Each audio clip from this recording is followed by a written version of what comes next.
talking about not falling into the teacher trap, not falling into the website trap.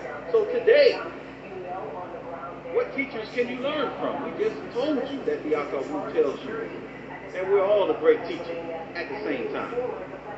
So who are you going to learn from? You're going to learn from brothers like Sarnetta. You're going to learn the positives and negatives from brothers like Sarnetta. You're going to learn the positives and negatives of people like Brother Polite. The positives and negatives of people like Sarah Sulisek. You're going to learn from Maurice Muhammad, Khalid Ibn Rab. You're going to learn from Nettercat. You're going to learn, you're definitely going to learn from King Noble. You're definitely going to learn a little something from Brother Naku.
So you are soul brother. My brother Angelsnupnup7 at the Reality Temple. And to give props to him, because I listened to all of Angelsnupnup7's videos. I think that he comes from a different angle.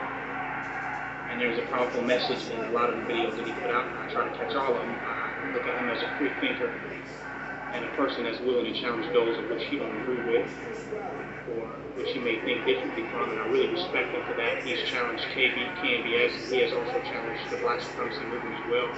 And I have nothing against that, because that which cannot be challenged cannot stand, and will not stand, and will not survive the test of time. How many challenges we can withstand will determine how long we will be able to stand.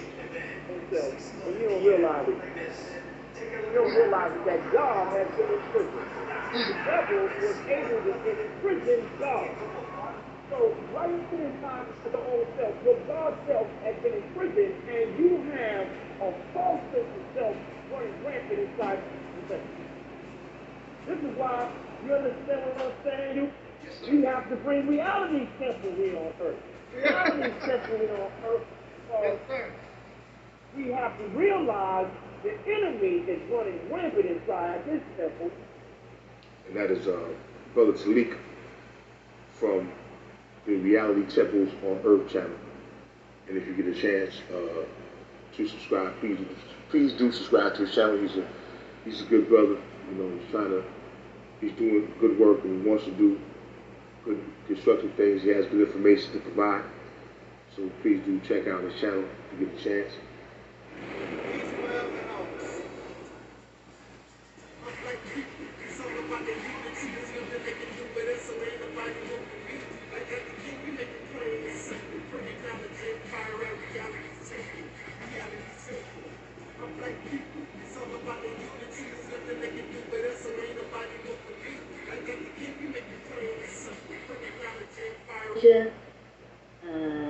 Let's see, Talik says, can you send a shout out to my platform, the Realities Temple on Earth Internet Ministry? Our theme this year is After Purge Cruise to Heal. So shout out to your platform, Talik.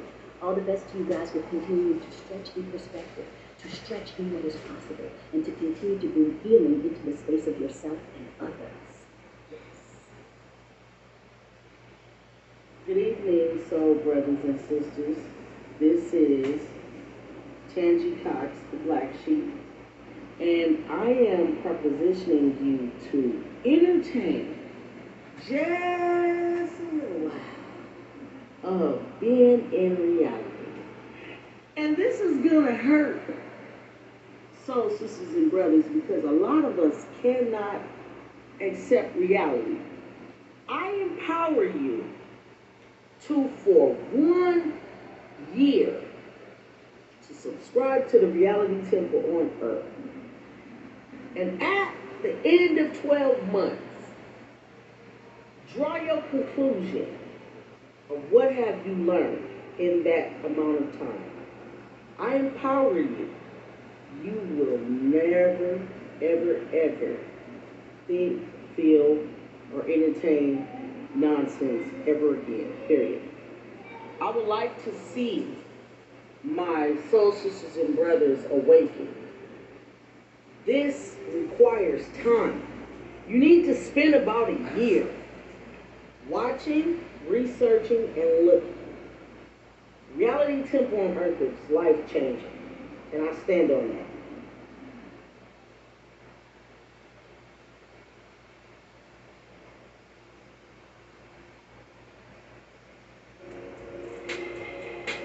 Everybody who is black and interested in black people, let us sit down and find out how we can get together in one direction against one enemy and accomplish this job overnight. When soul singer and black activist Sam Cooke wrote the lyrics to his song, "A Change Is Gonna Come," it was very direct and to the point. With some changes to it, the song was still digestible. In the year 2019, black folks continue to go through the change rather than direct the change. A community activist named Tariq Ibn Rahman has made an appeal similar to what Sam Cooke was asking for. A change. It said that the meek shall inherit the earth. We ask when. When will the landlords give the meek a free lease? Mr. Everard is humbly asking for the state of Mississippi. This is Dusty Basement Studios. We approve of this message.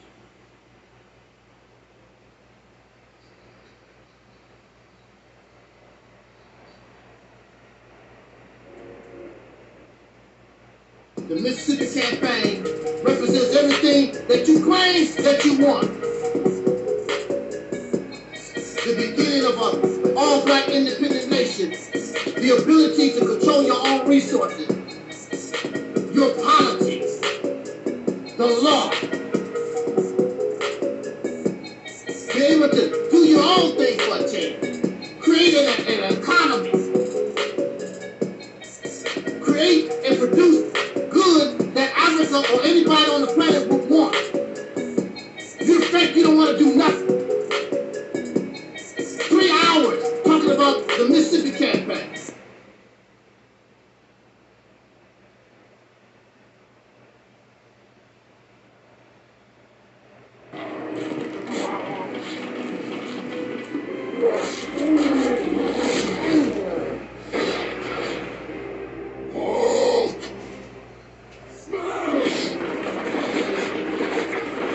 Throughout the history of the United States, the construct of racism was created specifically to oppress black people, to try to suppress our determination to achieve liberation. Like Angela Davis said, it's built into the system. Nowadays I can't believe what's going on in front of me. I don't want to watch TV and find another casualty. I don't want to read the news. My heart's already black and blue. I'm putting on my combat boots, 'cause I got an attitude. Feel like soldiers forced to fight a war. What the hell? I can't take it anymore. 'Cause for so long we've been patient, now we're done. And don't you even ask me when did I become such an angry black woman.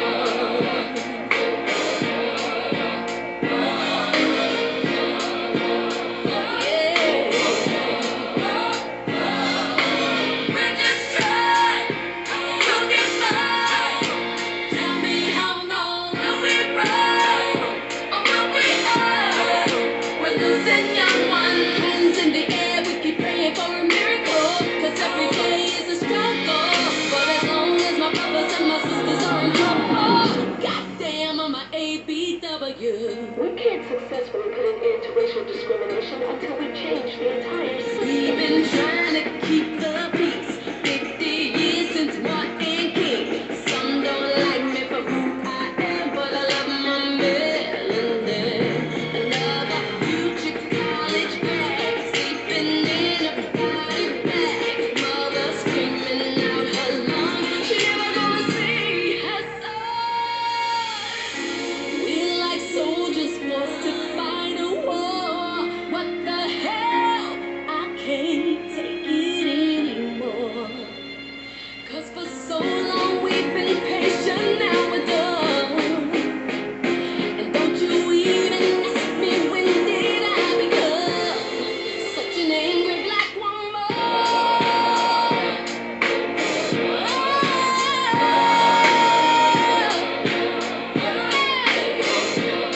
Yeah, I'm angry. We're just trying to get by. Tell me how long will we ride?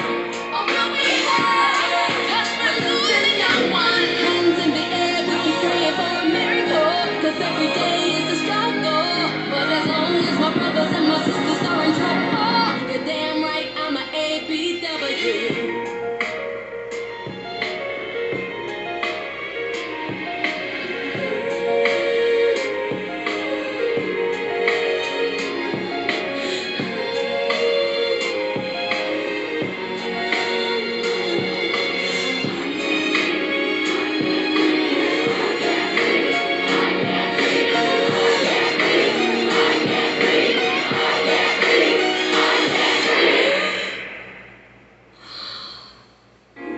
We're like soldiers forced to fight a war. What the hell? I can't take it anymore. Cause for so long we've been patient, now we're done. So don't you even ask me when did I become such an angry black woman.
ride. Let's get this party started. Ride. Let's get this party started quickly. Let's get this party started quickly. Let's get this party started. Ride. Let's get this party started. Ride. Let's get this party started quickly. Let's get this party started quickly. Let's get this party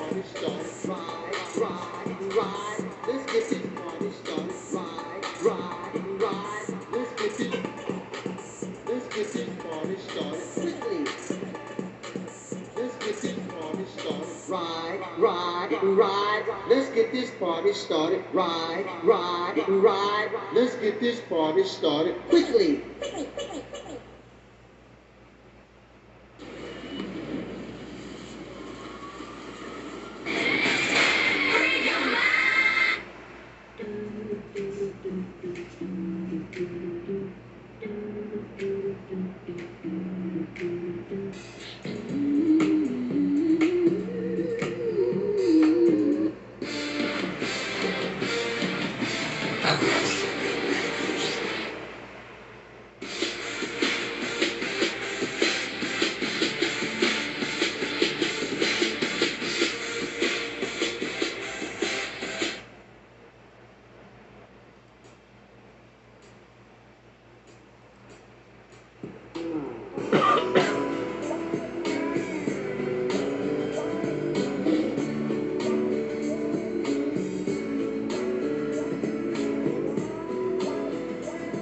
That's right. I'm proud to be a Southern girl. I'm gonna take you back a little bit. Where? Back to Texas, where everything is bigger.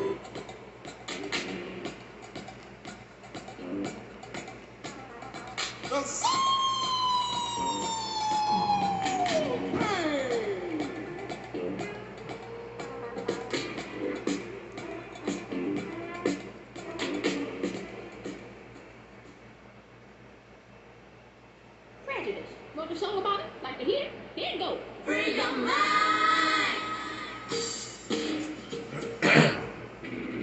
The game begins in 3, 2, 1.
Peace forever and always, and welcome to another spontaneous broadcast of what we call the Realities Temple on Earth Internet Ministry. I am the gatekeeper, host of this program, known here on social media. Wherever you may find me, I am known as the mighty, mighty, mighty Angelsnupnup7. I am your soul brother. Number one.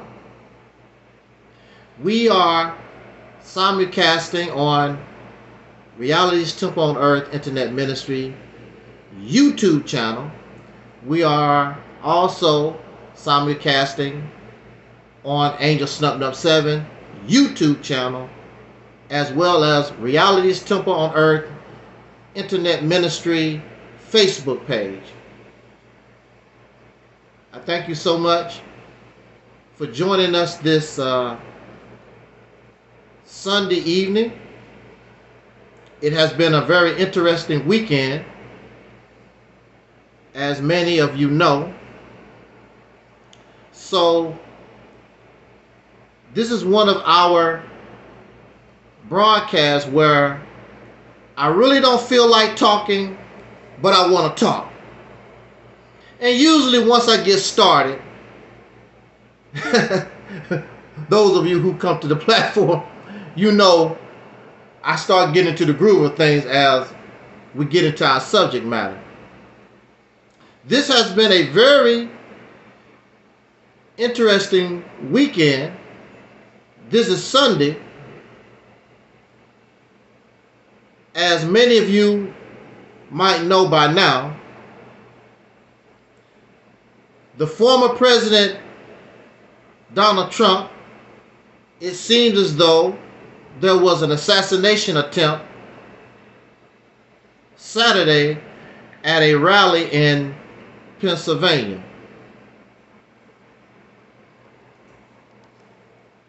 And I guess I can make this fit into our topic that we chosen for this evening. Many of you have watched the news. I'm not a news broadcaster. This is not CNN. So I'm very sure you already know so much details in what happened or what was reported, the assassination attempt on the former president, Donald J. Trump. Now, the only thing that I would like to add to the conversation is that we find out that the suspected, or it seems as though there's no doubt about it, he was killed at the scene. The assassin, the would-be assassin, we find out that this is a young man, only 20 years old. Now that's what got me. And I'm very sure nobody is going to bring this up. You have a young man. Now, to me, he's a baby. Just recently got out of high school. If you're 20 years old, chances are you just graduated out of high school. So even though he's 20 years old, and he can go to the army, getting close where you can legally buy liquor and all like that. This is with all due respect to 20-year-olds, you are a child. Like they say in the South, you is a chillin'. That's a baby. A baby that has learned how to fire an automatic weapon. A baby who decided to go up on a rooftop and not just shoot anybody. I'm going to attempt to murder a candidate of the United States presidency, a former president. That's what I'm going to do at 20 years old. You should ask yourself, when you was 20 years old, what was you thinking about? This young man decided, I'm going to sacrifice my life. I'm going to murder Donald J. Trump at 20 years old. I'm not going to use just a handgun. I'm going to get me some firepower. I'm going to use me a rifle, automatic rifle, go on top of a roof and try to kill the former president. Wow, nobody is talking about that. What would make a baby, because that's what he is, what would make this child, because that's what he is, make you want to go on a roof, go steal your daddy gun or uncle gun or wherever you got the gun from? I'm going to kill Donald J. Trump.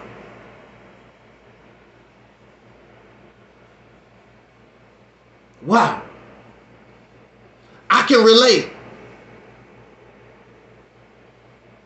I can relate. I can relate to the sickness of the mind when you're brainwashed and when you get caught up on something. And don't you self-righteous ass people judge nobody because you might not want to get on top of a building and murder the president, but your ass is crazy too. The American Psychiatric Association, I guess I pronounced that right. The world of psychiatry, and I should know, they say the majority of the earth, human beings, suffer from some type of mental illness. And you gotta suffer from some type of mental illness when you can believe in invisible demons and gremlins and the Anunnakis and all this other stuff that y'all never seen before in your life, and you believe in it. Well, this young man believed that something was wrong with Donald Trump and I got to get rid of him. He believed that at 20 years old. Brainwashed by the present political environment that we have right now in this atmosphere. I'm going to be a hero. Get rid of this man so that Joe Biden or whoever, anybody but this guy, I'm very sure Donald Trump is called the Antichrist or some other stuff. But I can relate to him. Because at 18, not 20, at 18 years old, I wanted to kill President Reagan. At 18 years old. And I started off by writing what I'm very sure the Secret Service would view as a threatening letter. Because I was hyped up by the rhetoric of Louis Farrakhan. I was hyped up by looking at the condition and the injustice of our people in this nation. I gotta do something about it. Now here I am, 18 years old, maybe 19, and I'm planning murder. And I'm one of the scariest people on the planet. Running from folks most of my life. Scary young man. But I'm so hyped up by the rhetoric of Louis Farrakhan. I'm hyped up by this unjust situation that I find myself. My people, because at that time, I want to die for my people. I'm doing this for my people. I was a young, stupid man. I was a child. That's why I know I'm a child. I just graduated out of high school. And I want to kill President Reagan. But this goes to show you the mental illness in this nation. And this is just an example of the president on somebody's murder list. But there's mental illness, there's sickness all over this country.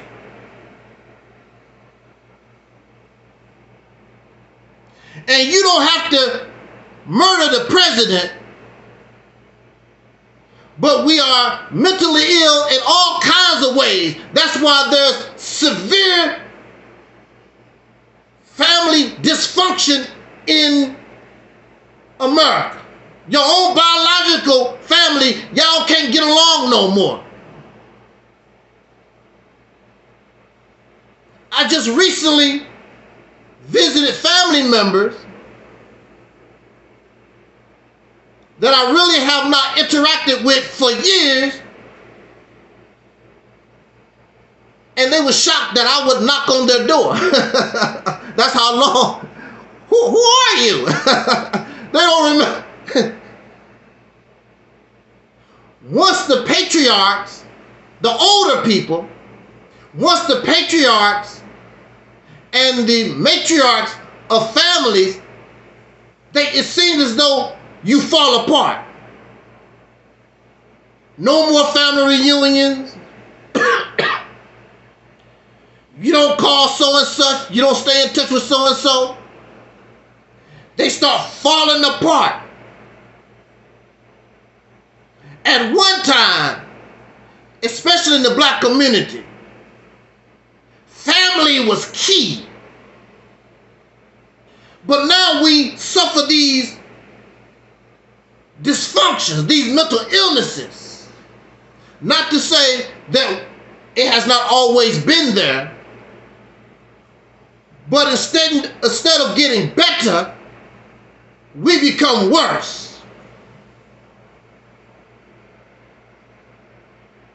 There shouldn't be so much homelessness. But we won't open up our home to our own biological people, and you don't have enough respect to live in somebody else's house. When you move into somebody else's house, you should respect that house and follow their rules until you get on your feet so that you can go get into your own house. But we're so disrespectful and dysfunctional, we will risk going back out on the damn street because I'm going to do it my way. You rather live on the street because you can't get along with nobody. Every day in courts, there's roommates and there's family members in court can't get along. These biological people, these friends falling out over $5. You owe me $5.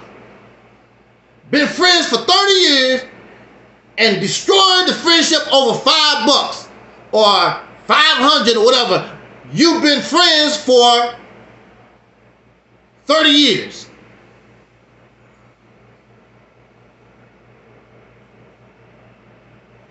I could have went to jail at 18 years old. I could have been a felon. But I was brainwashed. And if I got in trouble, the only thing the Nation of Islam, those brothers would have said, wow, tough luck. You're the one that inspired. There are those who inspired this young. What do this young man know?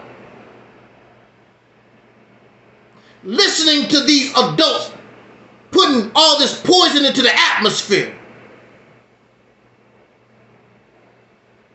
And we have all these gurus of health.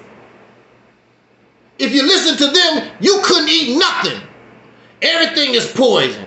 Grapes is poison. Don't eat the grapes.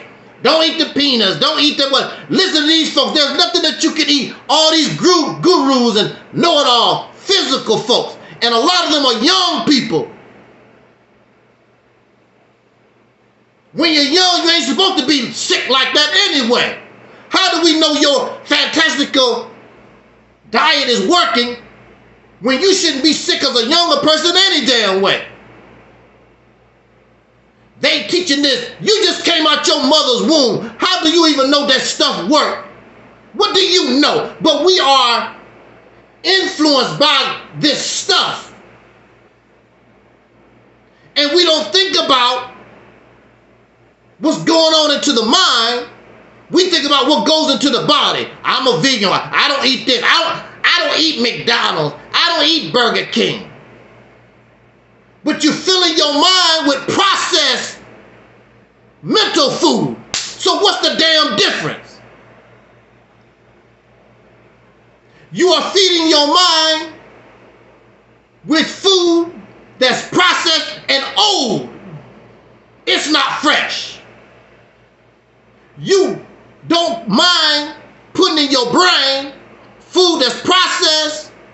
and coming from foreign places, you don't know what the hell it came from. But you talking about McDonald's. But you a Muslim. And you're going to embrace some stuff 1,400 years old. How old? I mean, old as hell. There's nothing fresh about it. But that's all right. But don't go to McDonald's. McDonald's food is processed. But you don't mind putting in your head stuff from the Bible and the Quran, 1,400 years, 2,000 years old, processed food, and you don't know where it come from. And you eat that every day and don't have a problem with it. And when I come here and tell us about fresh food, you got a problem.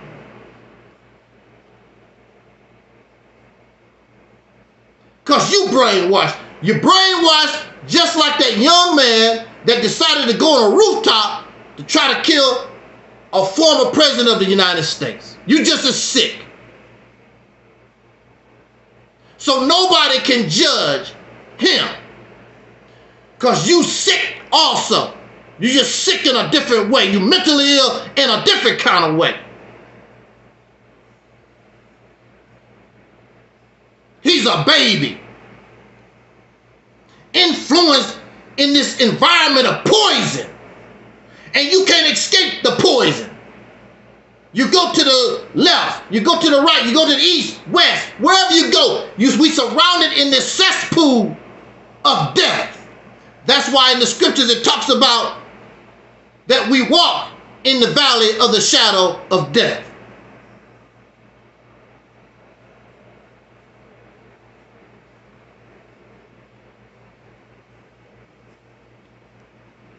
And so the Secret Service is taking a lot of heat. There was a security flaw. Why did this happen? As many of you know, I am an ex-Fruit of Islam. The Fruit of Islam is the military wing of the Nation of Islam. And it was our job, it's our responsibility to secure the man they called the Honorable Minister Louis Farrakhan.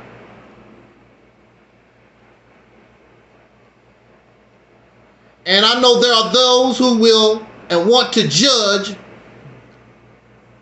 the Secret Service. However,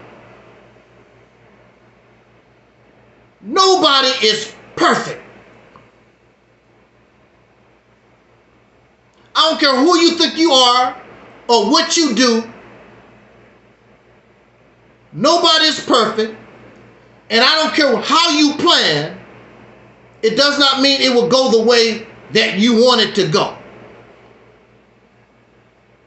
And sometimes it's a simple mistake. When I was in the Nation of Islam, we're dealing with human beings.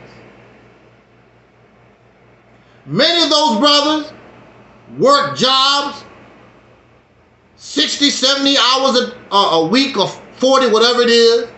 Then they do their responsibility at the mosque.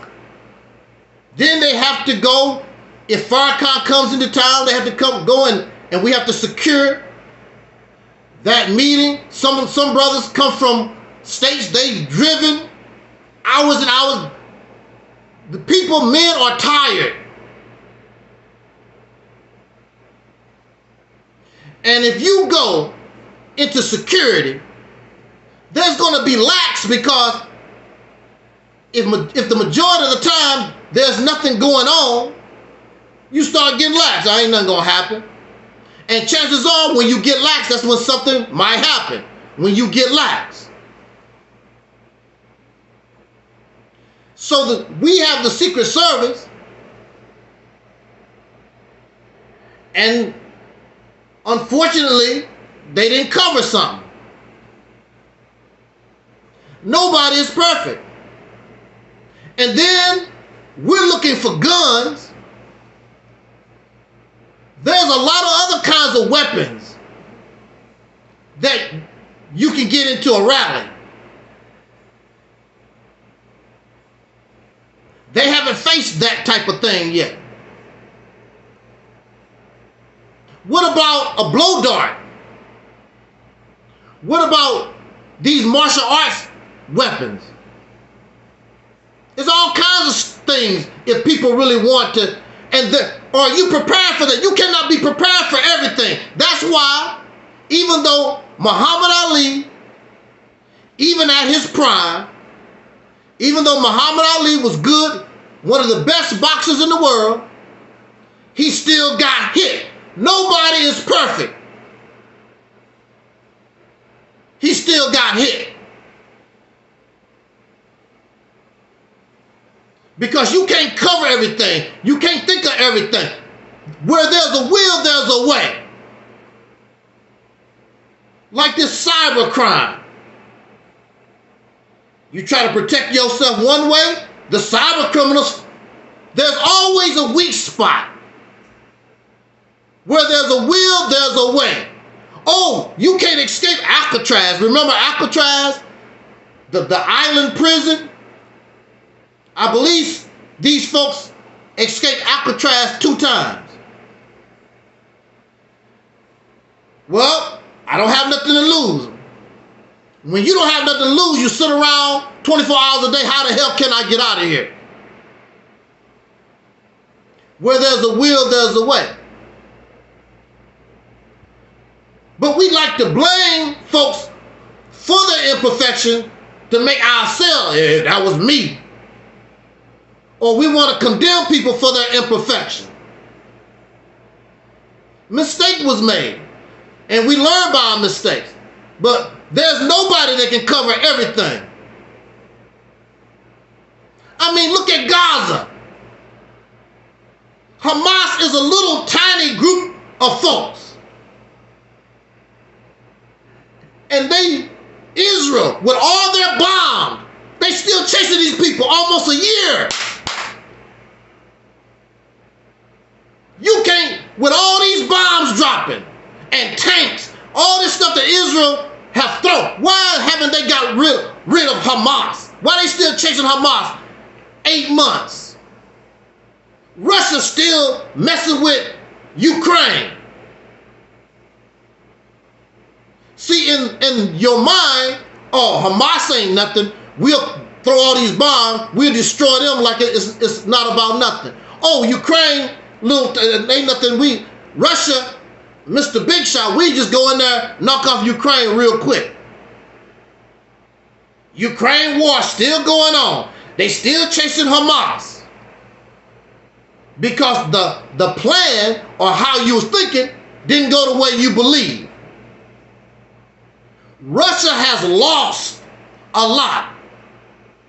Israel has lost a lot on little itty bitty Hamas, and you got all these other suckers.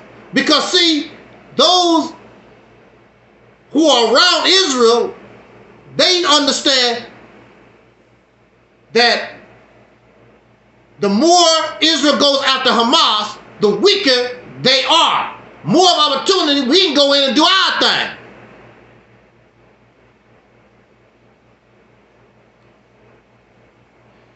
And see, this is what, black men, this is what we're talking about this evening. We're talking about brothers, soul brothers, basically. See, this is what soul brothers, black men don't understand. Because of fear. Because you're scared. These people, you running your mouth with your chest poked out and all this type of thing, whatever. But you ain't gonna do nothing. But they not as bad as you. Nobody is perfect. But you scared to try them. because you're not like Hamas, willing to take that loss. It looks like, see, this is another thing. It looks like Hamas is losing. Just like many people believe the South lost the Civil War. Technically, they did. But when you really look at what happened, they didn't. They got, woo, I'm gonna be like Dr. Umar Johnson. The South got, what did they get? They got respect. Because you don't want to go for round number 2.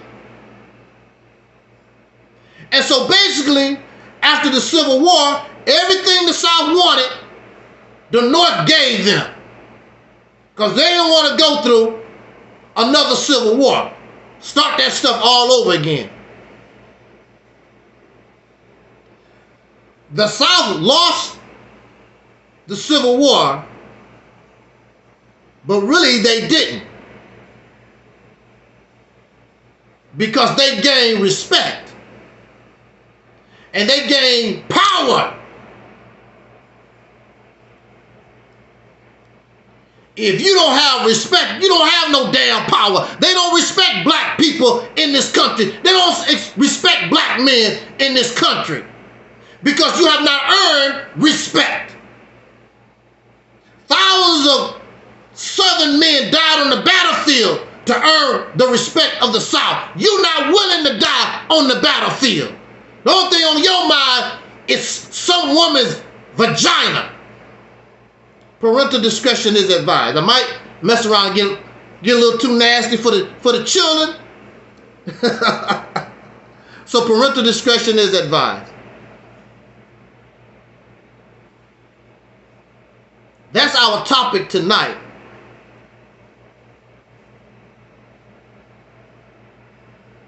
That's our topic tonight.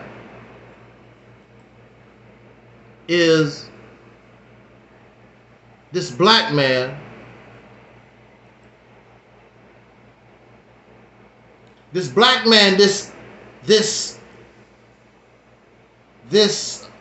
mentality that we have. We don't talk about that. And we want to start off with perfection or imperfection. I want to talk about and give these poor men a reality check. They're not going to change because they believe in the message that they have brainwashed themselves with. And that what makes them dangerous. Because they would get on a rooftop. One of them, somebody will murder somebody. Because of this thinking. And some women have been assaulted. Some of these women have been murdered by the men with this type of mindset. And they believe it.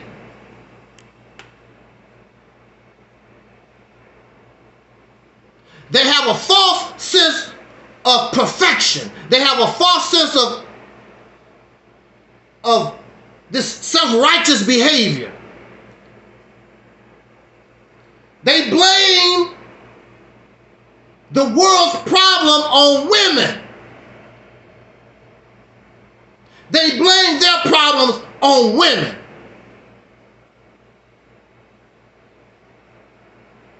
And they see themselves as being victims and they hurt. But nothing wrong with them. They have a sense of perfection.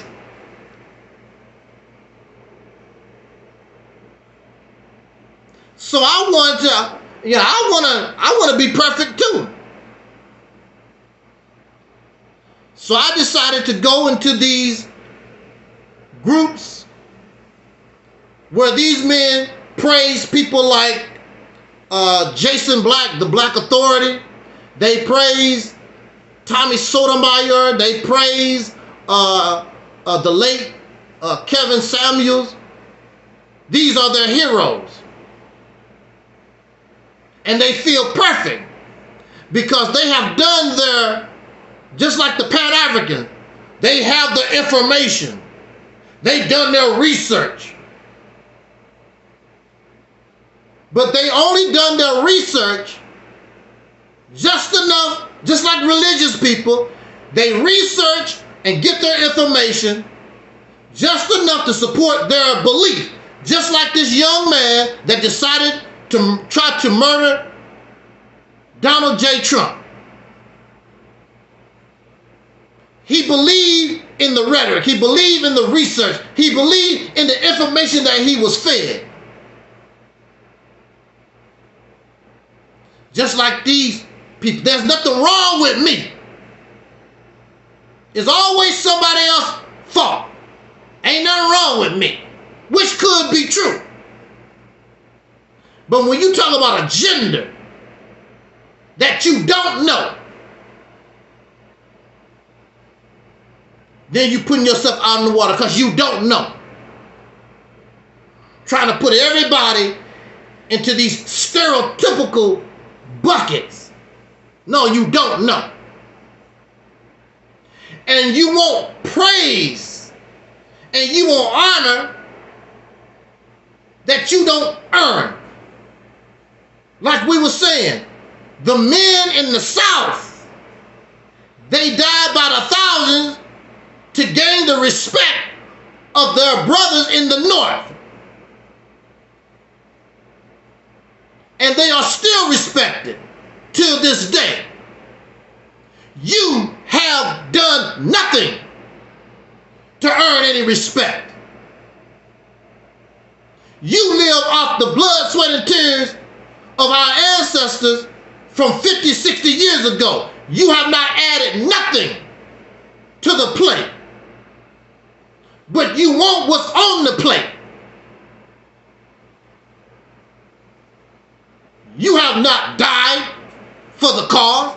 You have not suffered for the cause. You suffer for yourself. And you brag about the car that the white man allowed you to buy. And the land and the lake, your pretty lake that you got, that the white man allowed you to buy. You have not gained no resources. And then when the white folks get sick of it, they'll come after you and take it all away like they have done before. Because you have no power. You have no respect. You just here. You have not earned nothing.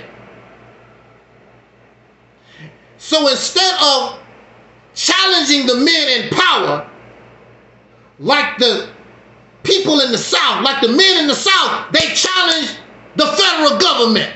The hell with you. I want my slaves. I'm fighting for my way of life. The hell with you. You're not like that.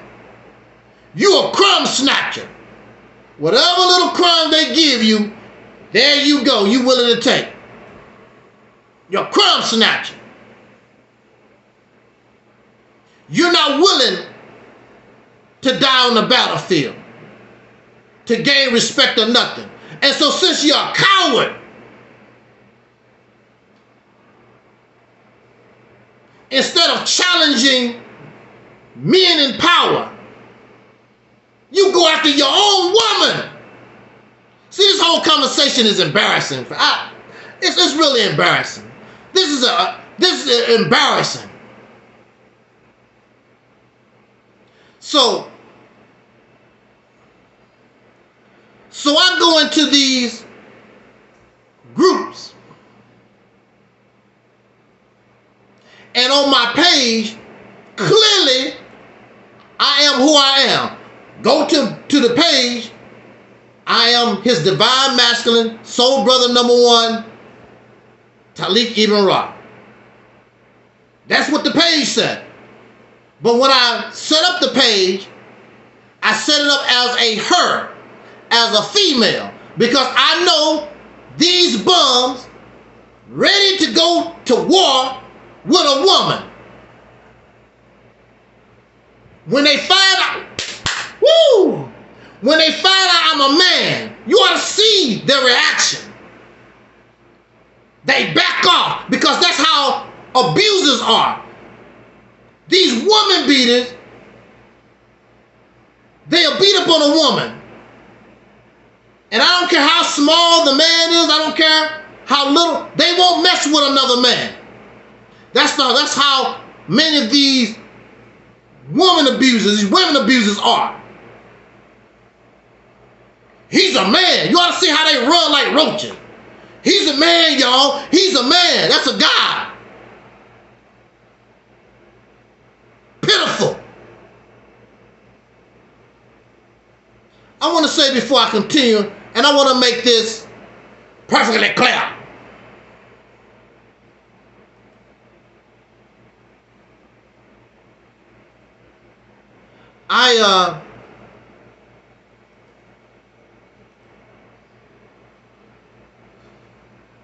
This talk is not about Kevin Samuels, because I really don't know. I saw, or rather I listened to some of the things that Kevin Samuels had to say.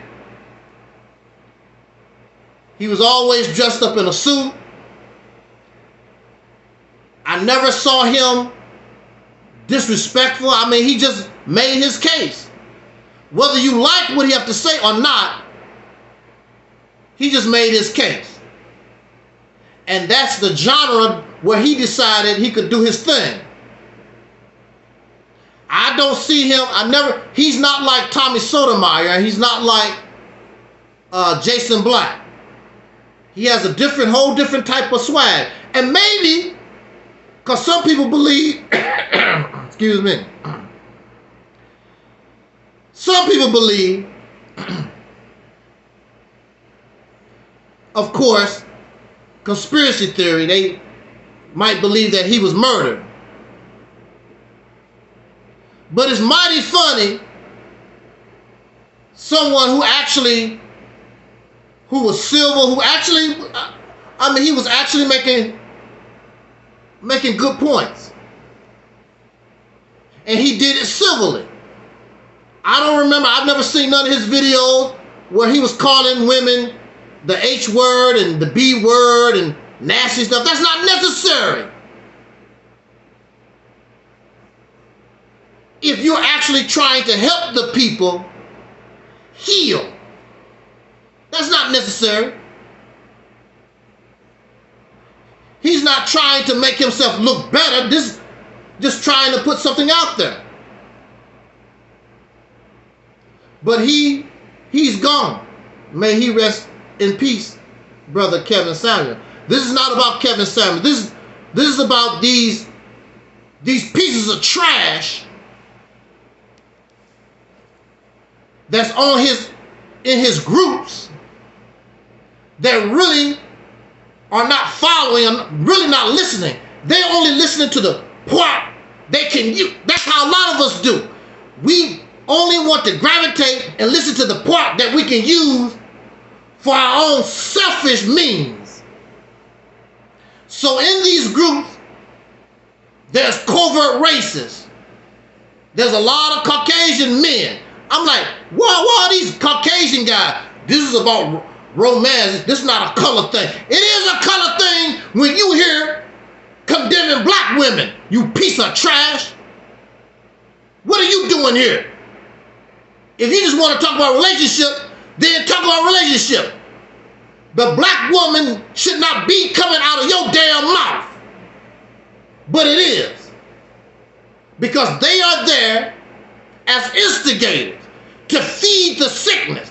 And some of these avatars are Caucasian people or other folks. They're not black men, they're not black women. They are there to feed the sickness so somebody will get on top of a roof and shoot at Donald Trump. That's their purpose. And I would tell you, from my experience, a lot of these avatars are Google employees. I know they are Google employees. Hiding behind, having fun, messing with folks.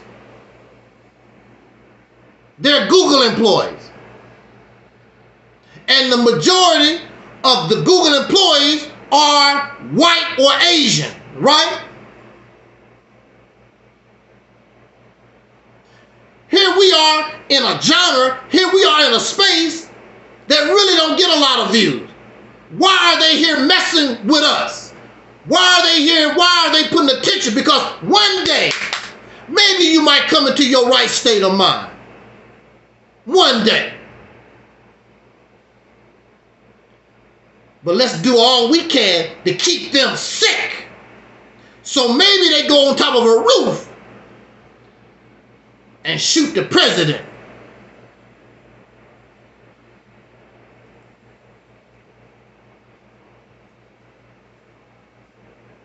You have covert racists in these groups.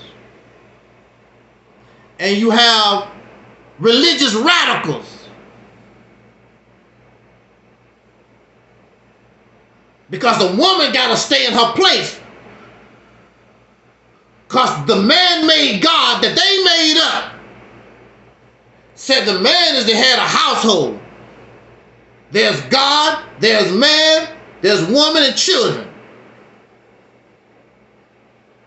So we know how the woman served the man. How do you serve an invisible God? How do we know that you are following what God wants you to do? Following your interpretation of a book that you got from foreigners. If it wasn't for translation, you wouldn't even know what this God talking about. Your God comes from overseas. Your God need a passport to come here. You ain't never talked to this God. Now the woman can talk directly to you, but you don't talk directly to the God. Because the woman should be able, if you tripping, that woman should be able to go around you and ask God, well, my husband said this, and my husband want me to do that. Is he right, my Lord, the Most High, whatever you want to call him? You know God ain't there. So she's under your punk ass control. And that's what it is. You can't compete. You can't challenge another man. So in order to feel like a man, you got to control women, children, and the elderly, and your dog Scruffy. That's how pitiful you are. And that's what it's all about. You never hear about loving and caring. You never hear about dying. You never hear about, I'm going to get you a river. I'm going to build you a nuclear power plant. I'm going to build a factory so our babies can have shoes. You don't hear that kind of talk. You just want to control somebody. But you don't want to really earn. You don't really want to earn it. Everything you get comes from another man. Your shoes, your computer, the tires on your car, everything about you, Mr. Man. Because you know he's not going to respect you. So after you humiliate yourself,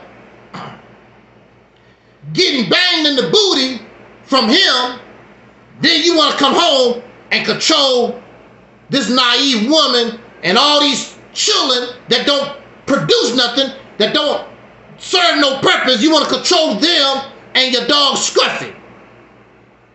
The only way you can feel like a man is spitting out children and controlling women. You don't have nothing else. You conquered nothing. You've been conquered. You are a conquered man. You're a pitiful man. And you don't want to hear that. But that's the reality. You want somebody to tell you that you just like some of these other men that have conquered. They have resources. They have land. You don't have nothing. You don't have a pot to piss in. Everything that you got, everything you will ever get, comes from another man that don't respect you. if the white man took everything away from you, you would have nothing. Everything the white man created, everything, the money, you wouldn't have nothing. You couldn't survive.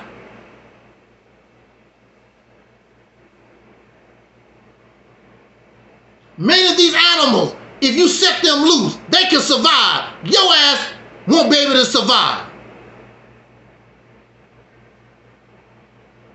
But you got a big mouth. And that's all you have. And you brag about your big ding-a-ling.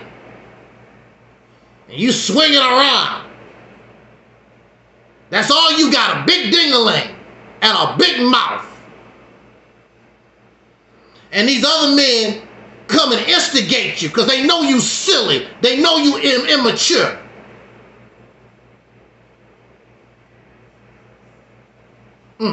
It's embarrassing. Then you have these men who are involuntarily celibate because the government or whoever stopping them from getting some booty. It's not their fault. The government, the government is stopping them. Now you have men in prison that's locked up. You have men in prison that's locked up and get babies. The government got them. And they got babies. Who is it? Remember those, the Menendez brothers. They supposed to be locked up for life, killing their parents. I heard both of them married. And they might have babies on the way because sometimes some of these prisons allow what they call it conjugal visits or whatever. The government, the jail, the prison got them. So you mean to tell me the government will allow men in prison to make babies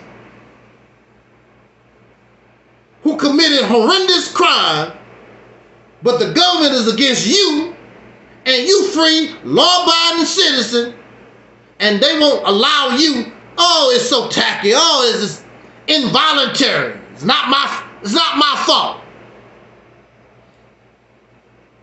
I know a brother, been on YouTube since 2009 or earlier. He was part of a group called True Force Loneliness.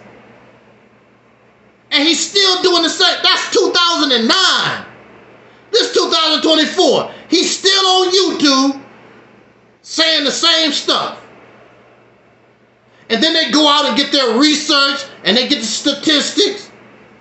The government is against me. The government is against me. I can't get a woman. If somebody as shy and a nerd like me can get somebody, I don't see why you can't. And the sad thing about it, some of these brothers are not even ugly. They wouldn't even be considered ugly men. But again, it's somebody else's problem. Nothing wrong with me.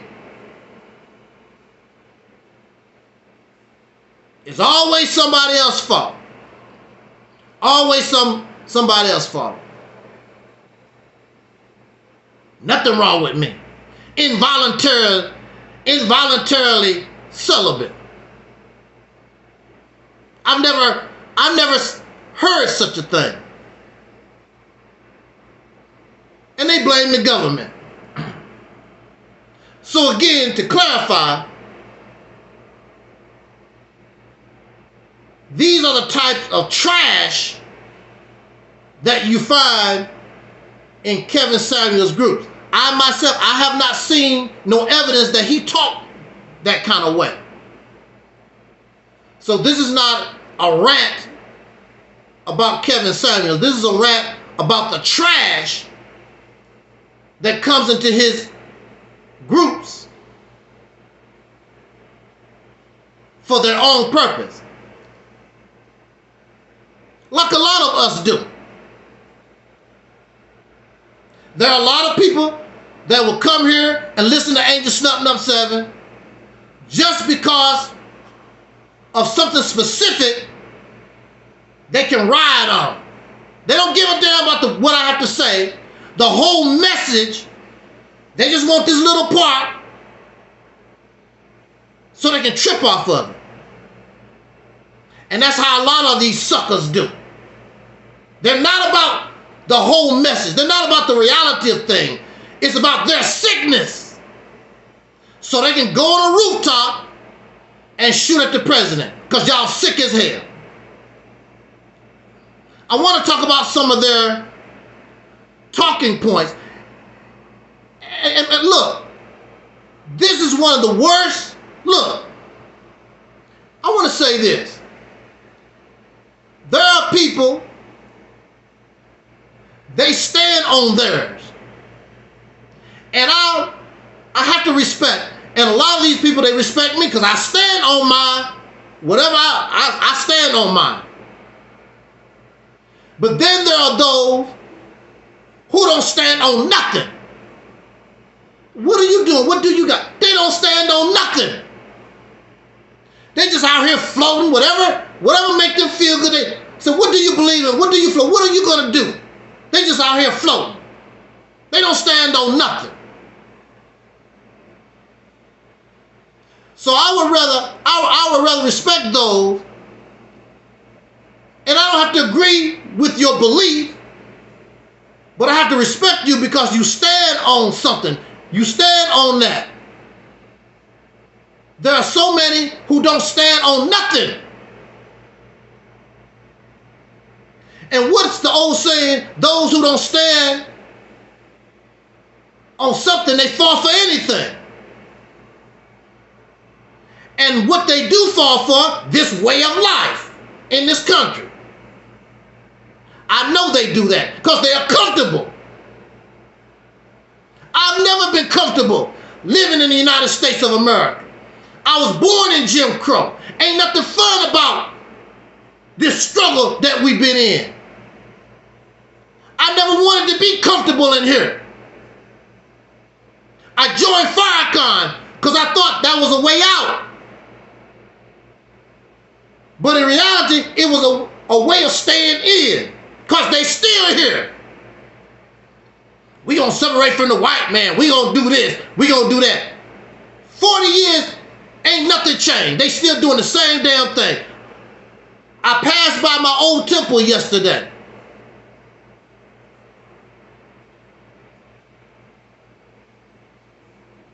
No progress. Same thing. Nothing changed.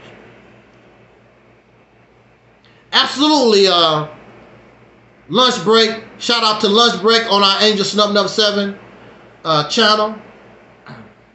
Definitely so. Lunch break stands on the square. Shout out to our brother Talib.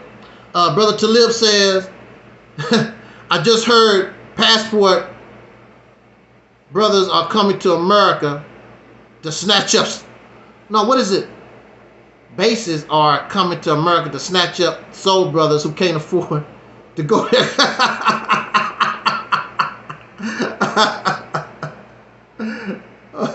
It's a damn shame. It's a damn shame. It's really pitiful. All the hundreds and thousands of women in your neighborhood, in your state, your babes. You can't get a woman. You can't get no play out of all the women in your neighborhood, all the women in your country, all the women in your state, and you can't get nobody. Now that, and you a man. That's really, you're gonna blame the government. Or you gonna blame, well, you blame the government. They brainwash the women not to like you. Because in your mind, I got a nice job, I got a car, I got whatever, blah, blah, blah. See, this is the reality of it. You cannot make nobody like you.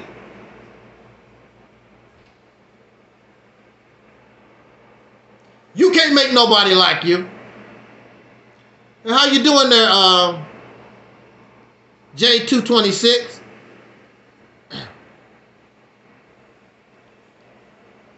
Now that's the reality of it. And see, the thing about what they don't talk about is they don't talk about there are some women that might like them that they don't want. They don't never talk about that. Because all of us, male or female, there are many of us, we like certain people, they don't like us. They don't like us the way we like them.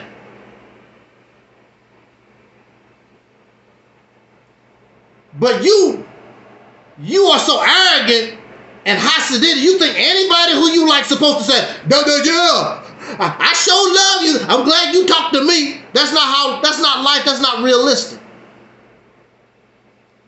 There's many women in my life that I like that did not like me back. I'm like, oh well.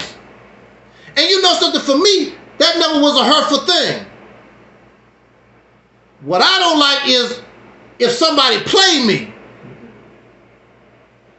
You know you don't like me, don't play me like you do so that you can get something. Now that's a different story.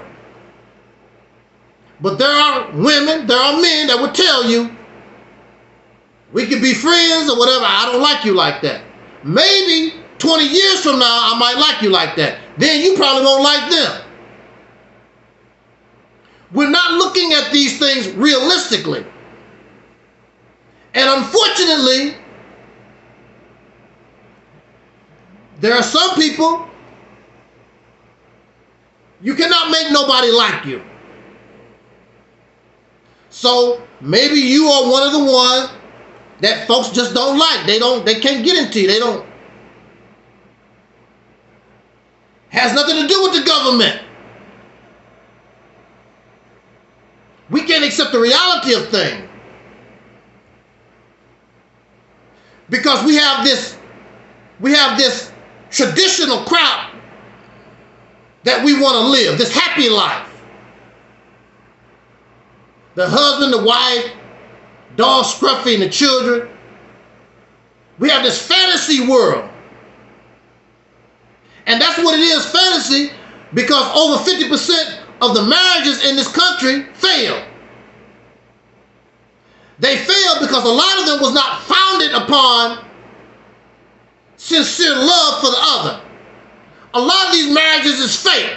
Some of them are business. Like chances are, Jay-Z and Beyonce has turned into a business deal.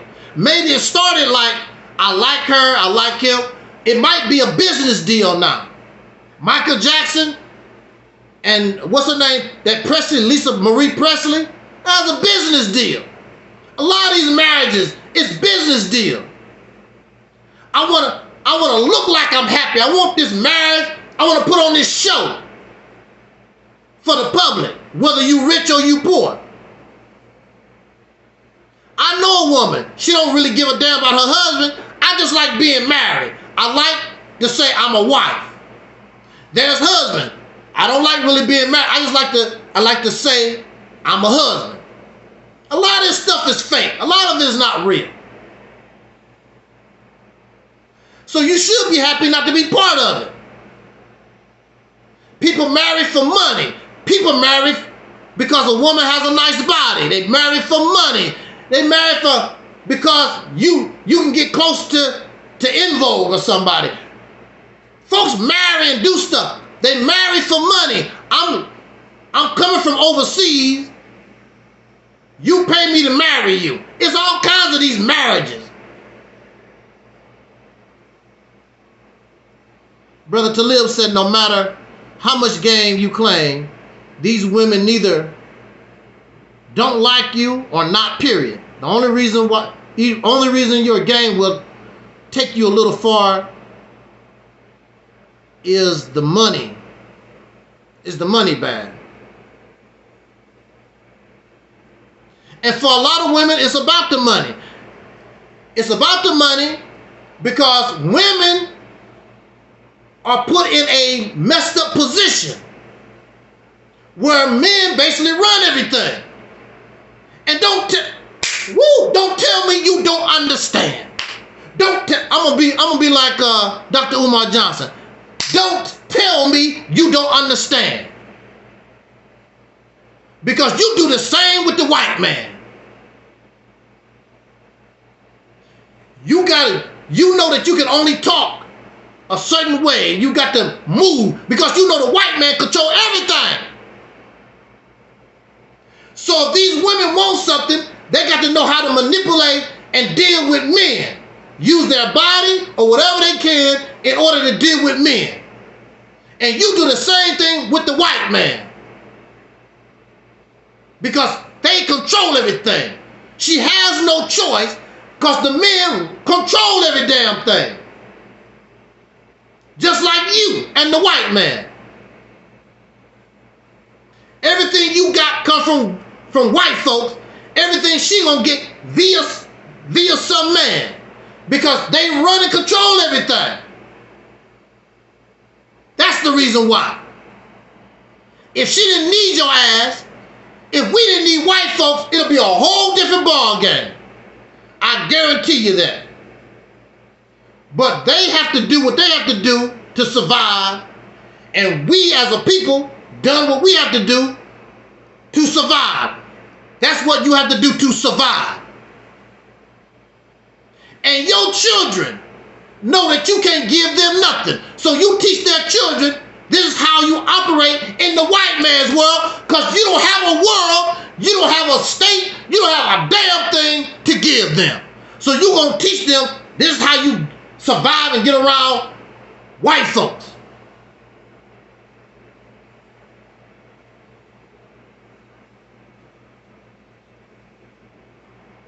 So don't tell me you don't understand.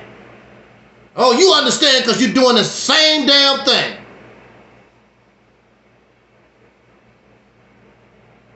And that's why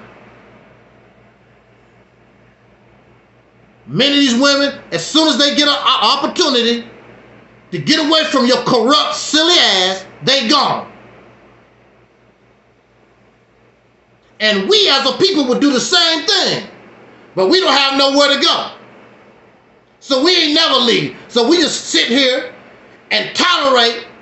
One day it's gonna get, we sing song. One day we gonna overcome. It's gonna get better one day. That's the best you can do is sing a damn song. So don't tell me you don't understand.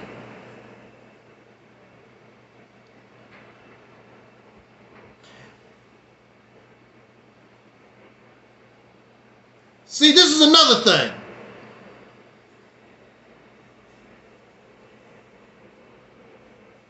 A lot of us, we act like we don't understand, or how can a woman stay in an abusive relationship? If he beat on you, boy, if that was me, I wouldn't be in no abusive relationship. There are a lot of women who said that end up in an abusive relationship and your happy ass didn't leave either. You sit there and take that abuse. In some situations, that's all that we know is abuse. Because in these religious circles, you know God don't like divorce. So a lot of women will stay in these abusive relationships because God, that divorce looks good and looks bad in the eyes of God. So they stay there.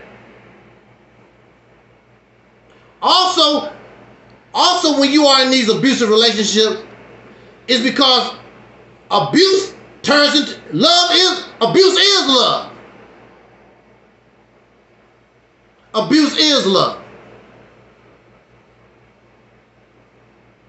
When you love somebody, see, that's another thing about these guys in this group. See, when you love somebody, even though we can't understand,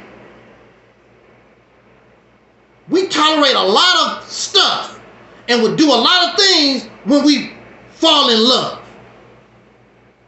See, this is something many of you have never experienced, or you forgot, or now you so high sedity, you act like you better than somebody. Love make you do some crazy things. When you love somebody. And don't tell me you don't understand where I'm coming from, because some of you love your religion and you hold on to it for dear life. And somebody can show you that's wrong. You don't care. I'm going to hold on. I'm a Muslim. I'm going to be a Muslim till the day I die. I'm going to be a Christian till the day I die. Because you in love with that. But when it comes to our relationship between men and women, you act like you don't understand love. Love make you do things. Love make you tolerate things. Here you are. It's a fact. It's a fact that after 40 years, Louis Farrakhan has not even opened up a Navy bean factory. And that's a staple. That's a staple in the Nation of Islam. They don't care. Because I love the minister. Don't care. But that's part of being a leader. That's his responsibility. But they don't care. I love Elijah Muhammad. No matter how true, they don't give a damn if it's true or false. I love it. You don't care. When you're in love, love make you do crazy things. Love make you tolerate stuff. What's that old song? If loving you is wrong, I don't want to be right. You gonna hold on to it. You love what you love. You can't make nobody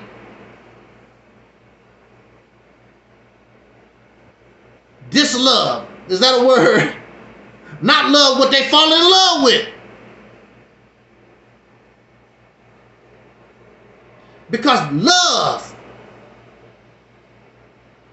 And so see, these guys never been in love. They don't understand what love is. Their whole mind is some type of fantasy world, some type of robotic, something that's not real. They don't know what love is.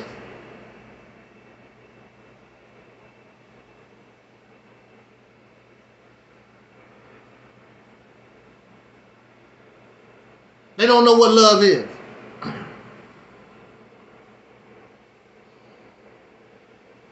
You can't make nobody love you.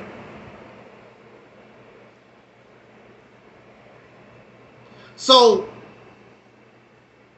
that's what they're upset. Why don't you love me? You can't make nobody love you. You can't make nobody like you. And if you're really that concerned, instead of blaming the government, maybe you should look at yourself. What is that they say? Maybe you need a makeover. Because a lot of women do that. Maybe I need to change my hairstyle. I need to do something. I need a makeover. But ain't nothing wrong with you. You don't think nothing wrong. You don't think you have to change for nobody. You don't have to do nothing. Some of these men become experts on women and don't even talk to women. How are you going to be an expert and talk about women, and you don't even talk to them. You don't even talk to women. I asked these guys, did you talk to some woman today? They lied. You shouldn't have to lie. It should be easy to prove. That's why they hide behind avatars. You don't know who they are. You can't verify their stories. Because you're liars. They complaining about women. They talk about, I'm using women. I'm a player. There's no evidence of that. You can be whatever you want to on the internet. I'm related to President Obama. I'm his first cousin on his great-great-granddaddy side. You can be whatever you want to on the internet. And that's why you on the internet.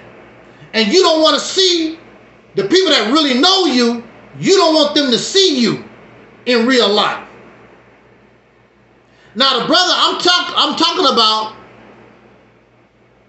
from 2009, he shows his face. Been doing it, ain't no shame in his game. Because he got the information. He's confident. He know why women don't like him and the government do this. I got my statistics. I got my statistics and all this kind of good stuff.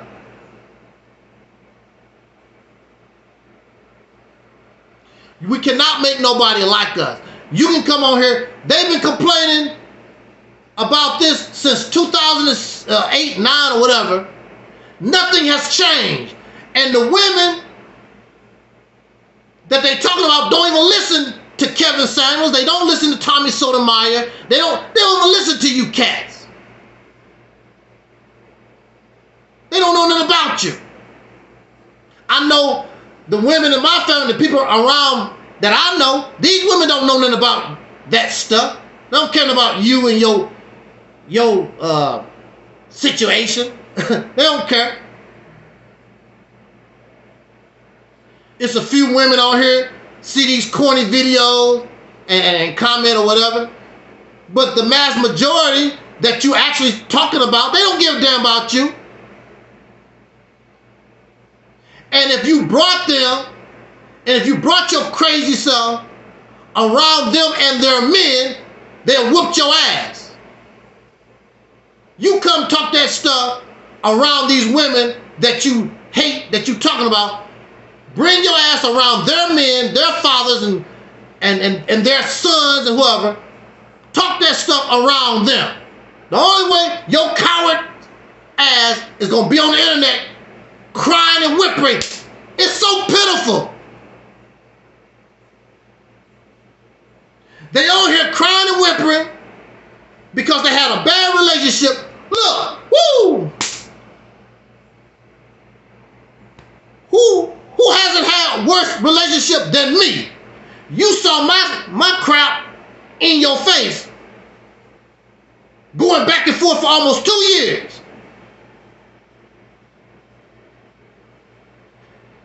Now, if I wanted to talk about women, I could do it. I could say so and so and the women do this, but that would be a lie. These was individual women that I dealt with. Has nothing to do, they do not represent the other sisters out here in the United States or other women. These was individuals. These cornballs, they broke up with their wife, they had a bad divorce, like what's his name? The Advice Show. The Advice Show had a bad breakup, a bad divorce with a sister. Then he blamed all the black women. That's not right. That's not fair. How you gonna blame all the sisters and say all the sisters is like the woman you divorced? That's not fair. That's not just. And the same go for women. Because you had a bad man or whatever, all black men do this. You're a damn lie. You upset with an individual, ain't gonna talk about black men do this and the black man. You're a damn lie. And so the advice show, what's his name, Philip Scott, what he did, he found him a white woman. First he was talking about she's a light-skinned Puerto Rican or some crap he was saying at first. She's a white woman with a bunch of children. And then when she was a co-worker. She smiled in his face, and he took his little money and invested in this white woman and all her children. Then he started. That's why him and I fell out. I said, what are you doing, man? Now he's a African. He's a super African with a white woman. Y'all fake ass frauds. Now he's pro-African. He done turned to African because he find out, just like a lot of these cats talking that kind of way, you can make money because these people live this fantasy world. I'm an African and blah, blah, blah. That's the reason why that movie Wakanda, Black Panther, that's why it did so well. Because it feeds, like we was talking earlier, it feeds your sickness. Because you're sick. You're mentally ill.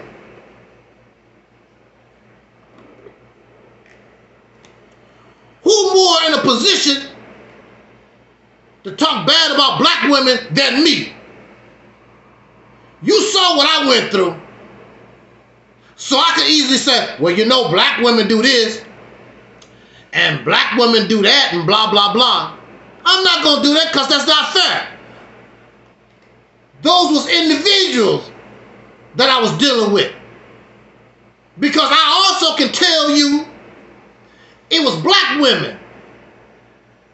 Black women with blue hair, with weaves, thick makeup, educated, uneducated. They helped me survive when I was locked up.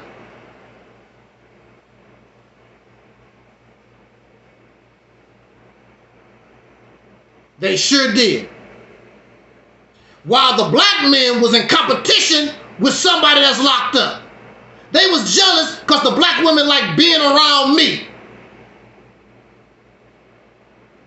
That's what the black men was in competition with somebody that's locked up. That's a damn shame. And when I got free, they all disappeared. Because they couldn't do nothing with me when I was locked up. You know damn well they can't do nothing with me once I get free. And see, this is what you don't understand. Here I am, I'm a guy locked up. And those Peckerwoods in that place, they wanted to try to stop it, but they couldn't do nothing about it. I'm broke. I don't have nothing. I'm locked up. I might be locked up the rest of my life. But those women like being around me. Why was that? Because women, even white women, it was a young white girl. I think she was 21, 22. She came into that place, and she was in an accident. She killed 3 people. She was driving drunk, young white girl. And the young white girl came into the place, and she was scared of everybody. But for some reason, I don't know, she came and got around me. And she was there, wanted to be around me from the time she got there until the time she left. They said, Lord got him a white woman. Little young white girl. But she just wanted to be around me. She wouldn't talk to nobody except me. Never saw me before in her whole entire life till they locked her up with us. I don't know why. But I will tell you this. See, women, because it's their nature, I would say it's their nature. Women like strong men. I don't care if they lesbians, because I had lesbians around me. I only had one lesbian that didn't like me because she thought I was after her woman. That's messed up. But I had the lesbian sisters, I had educated sisters, I had what you call ratchet, or whatever you want to call them. They like being around me. I don't have nothing. I'm a poor black man locked up in this place. But what I had was, I was strong. They saw that I was strong fighting the state of Missouri. Women like strength. And I talked to their brain. Even though some of them had nice bodies, they was cute or whatever, I talked to their brain. You don't know how to talk to nobody. I talked to their brain. I didn't tell them, ooh, your booty big. I talked to their mind. I tried to teach them some of the things that I understood and I knew. I talked to them like a human being, not a piece of meat. And I listened to their stories. Even the brothers, for some reason, would come and sit and just start talking to me and tell me their stories. I didn't ask nobody. I got problems of my own. I don't need nobody to come and tell me. They would come. I'm playing basketball and just sit on the side. Here come a brother and just telling me his whole life story. You don't listen. Some of our people are hurting. Some of our people are going through problems. We don't want to listen. We only looking about what we want. I've had people call me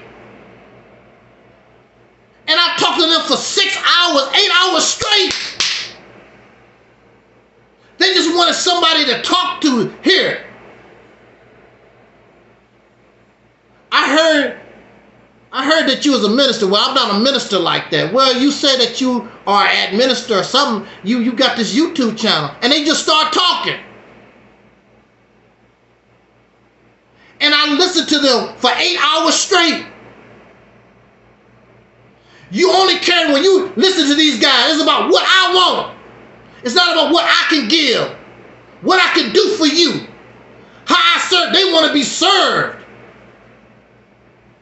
What you can do for them, you selfish ass. Here I am. When you become a leader, you have to listen to the people. How you gonna be a leader? How you gonna lead your woman and your children and your dog Scruffy and you don't know a damn thing about them? You have husbands in these houses don't even know what their children's favorite foods is, what they like to do. You don't even know nothing about your wife no more. I've had married women spill their guts to me. I wish my husband was like you. I didn't hit on their wife. I'm trying to save the marriage. I could have been one of y'all suckers. I'm a player. I've had more luck with married women than single women. Because a married woman understands and she's looking for that man in her husband, but her husband is lacking. So she's trying to find that man somewhere else. Because we don't want to listen. It's all about us. I'm tired. And some of us don't have nothing to offer. We have no teaching. We have nothing to talk. You think You think wisdom is quoting the Bible and quoting the Quran, and Mr. Farrakhan said, trying to be smart. Sometimes it's just good to sit back and listen. We don't listen to people. Because, wow, I know it all. And we don't want to give, but we want to receive.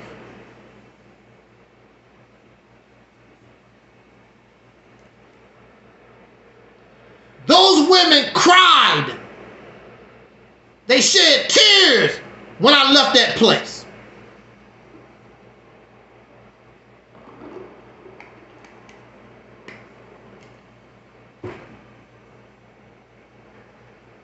Not only those women, but those clients.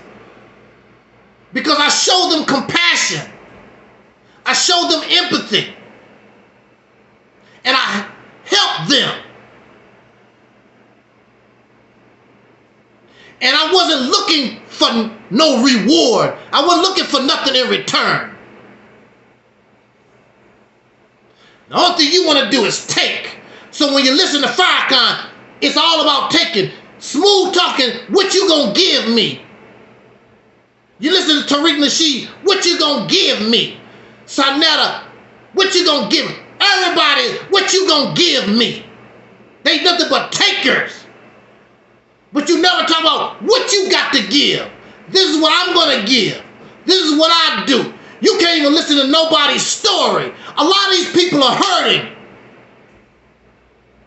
Sometimes people, women, wear these clothes because they want attention. But they draw the wrong attention. They want to be loved. But the only thing they can attract are takers.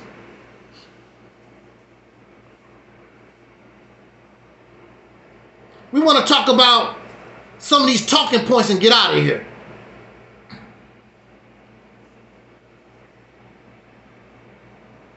I was in the Nation of Islam for 9 years.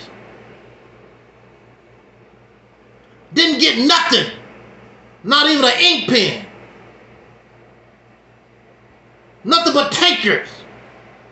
I wouldn't even feel good if the Realities Temple or Mississippi Campaign became an actual organization. I wouldn't even feel right. I couldn't sleep at night if the only thing I was doing was taking. How can I give? I got to give people, I got to show them something. I got to give back. We give our money, we give our attention, we give our love. See, when you're in love, you in love with these suckers don't give you nothing.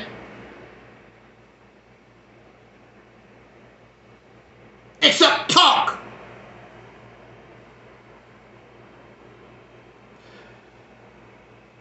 I have a listener, Lunch Break Chronicles, keep putting in the chat room about Elijah Muhammad. You ain't got nothing. The Nation of Islam been around almost 100 years. We don't have nothing. We love these that don't give us nothing. And even the Honorable Elijah Muhammad said, why do you love the white man? Because he gives you nothing. Why do you love the Nation of Islam after 100 years? Why do we love the new Black Panther Party? Why do we love more Science Temple? Why do we love all the church? Why do we love all this stuff? Because it gives us nothing. That's why we love it.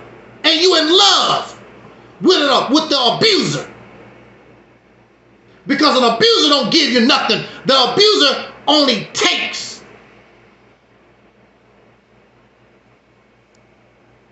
And the abuse becomes love. Brother Talib says, let me see if I can see that. I saw a video where a Rastafarian woman was talking about these Rasta men, even like Bob Marley, chasing white women over black women, but Rastafarianism is supposed to be blackness. Absolutely. That's why they made that movie. What is it? I'm Gonna Get You, Sucker. They made a movie making fun of it. so many of these blackity black folks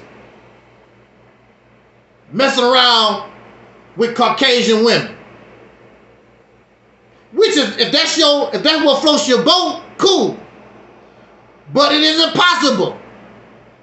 If you love yourself, that's not a good look. That's not a good example for the people. You telling the people, but my woman ain't good enough. It's thousands and hundreds of my woman, but I got to have this white woman on my arms. Because out of all these hundreds, y'all ain't good enough. It looks hypocritical. It looks fake. Not to say that she can't help us. Not to say that y'all not in love. It's not a good look.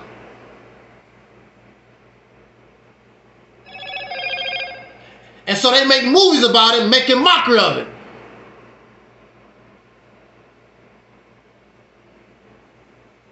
Because it's not a good look.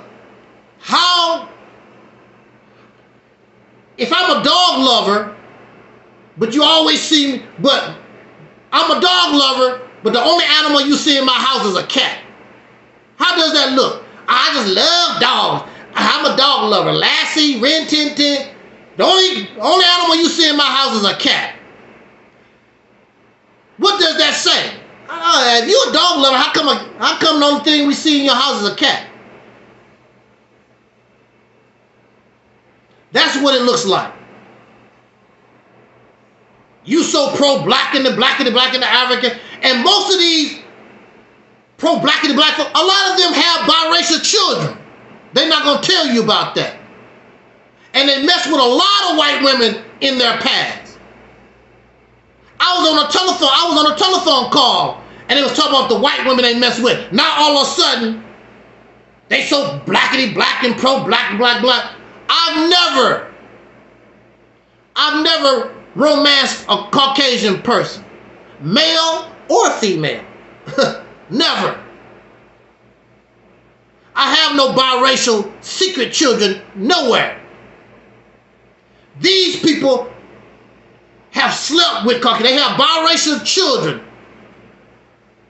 And a lot of us have biracial and Caucasian people in our family. Some of our family members have married them. And when they come around, you ain't doing all that pro-black and black stuff. We need to be real with it. I mean, just be real. All this fake stuff. Just be real. That's what I don't like. All the fakery. You fake. So how the hell you gonna tell me about my blackness? I've never slept with Caucasian people. But you have. But you more blackity black than me. I don't think so. I've been the way I have been all my life. It's a new thing for you. I discovered my blackness when I was a child.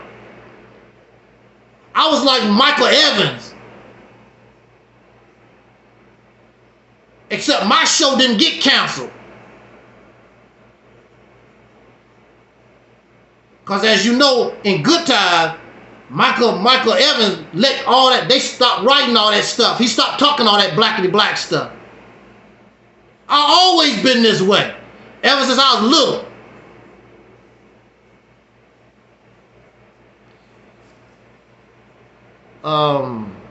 Talib says, they say the reason Rastas chose white women because they watched Bob Marley do it because he was biracial. Yeah. See? I mean, if Bob Marley is biracial, why can't he be attracted to white women? I mean, he's biracial. His mother or father is that. Now, you have biracial people. They black. They pro-black. They don't play that. But some of them, I mean, you are biracial or whatever, your mother or your father, you used to, I mean, come on, let's just get real about it. I want to deal with these points and get out of here. This is taking longer than I thought it would be. Longer than I thought it would be. I want to deal with these talking points.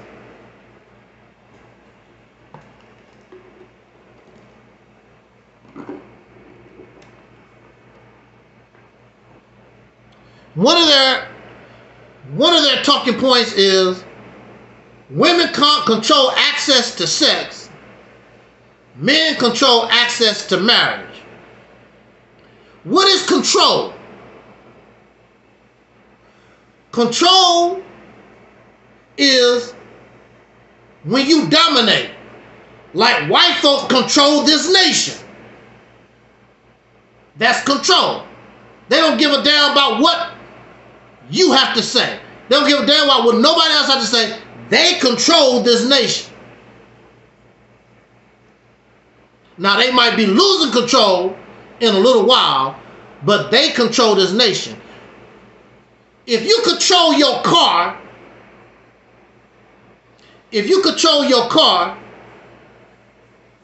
then nobody else can take control of it.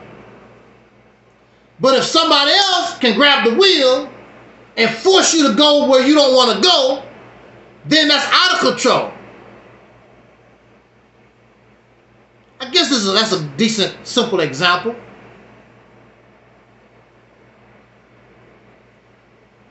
If you control something, if you really control something, nobody else can take that control away from you. You control that. So, if women do control access to sex, but sooner or later, but if they want to have sex, they're going to have to give up that control. So if you're going to keep it to yourself, then you are in control. But once you decide I'm going to let somebody else in, then you no longer control that no more. I guess I'm saying that right. Because you don't have to, because if you really control that, you don't need me. You don't need a man. But if sooner or later you need a man, apparently you don't control that much. Just like men get married. You're not going to get married by yourself. So you, sooner or later, you're going to give access to that person. So you really don't control, because sooner or later, you're going to bow down to this person. So how the hell you going to control? If I control something, you ain't going to have no access to that. I don't need you. But if you need me and I need you, then nobody really controls nothing, because sooner or later, y'all won't compromise and do your thing. That's why we have 8 billion people on the earth. And now, it's not necessary for marriage. Marriage is a ritual. That's not necessary. Nobody don't have to get married to have sex. But women control access, but they're not going to control nothing, because if they control it, that means they will control nature. And apparently they're not doing a good job controlling it, because there's 8 billion people on the damn planet. So what kind of control is that? It sounds like you are out of control. And if a woman want to get married to a man, she's going to have to do the same thing. He don't control that if he want to get married, whether it's to a man or a woman. So if you, I guess I'm putting that there. I guess you understand where I'm coming from with this. There's no control. Nobody really controls nothing when you need somebody else sooner or later.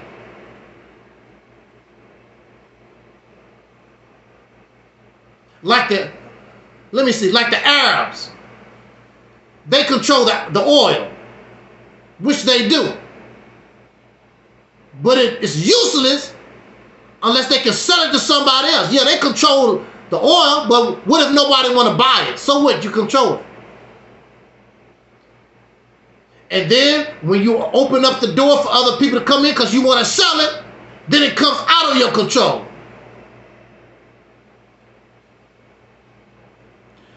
It's in your control. It's in your control as long as you don't need nobody. So how can women control sex and there's 8 billion people on the planet? How do you control marriage when you angry and upset because nobody want to marry your happy ass? Because you really want to be married. So you're going to open that up.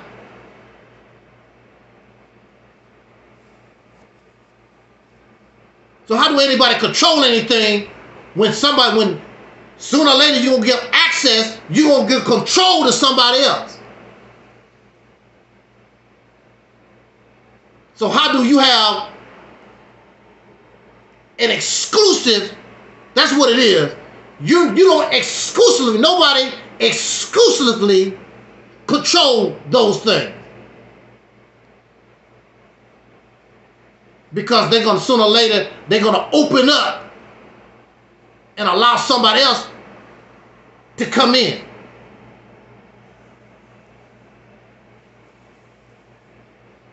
And we talked about this earlier. We talk about this all the time on this channel about males' accountability. We talk about women, holding women accountable. I don't know, holding women accountable for what? For their behaviors. We all should be held accountable for our behaviors, good or bad. It don't make no difference. Now what it is, we get into these relationships, we get into these interactions with women, and some of them are smarter than you, that you got played or whatever. That's life, man. Now you all upset on the internet, women do this. No, that woman done that.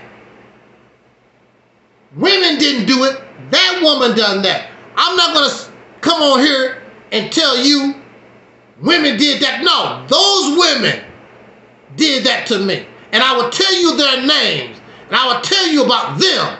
Women did not do that to me. Don't say women do this, women do that. Women adorn themselves, whether you like it or not. They put on, women wear weaves. Women wear makeup. That's what women be doing all over the earth. They adorn themselves with different clothes and their hair. That's what women been doing. Women love adornment. And hell, even some men like adornment. You got your earring in your ear. And they make weaves for, yes they do. They make weaves for men. Some of y'all hair not real. Some of these men paint your fingernails. And you wear your gold chains, and you like adornments too.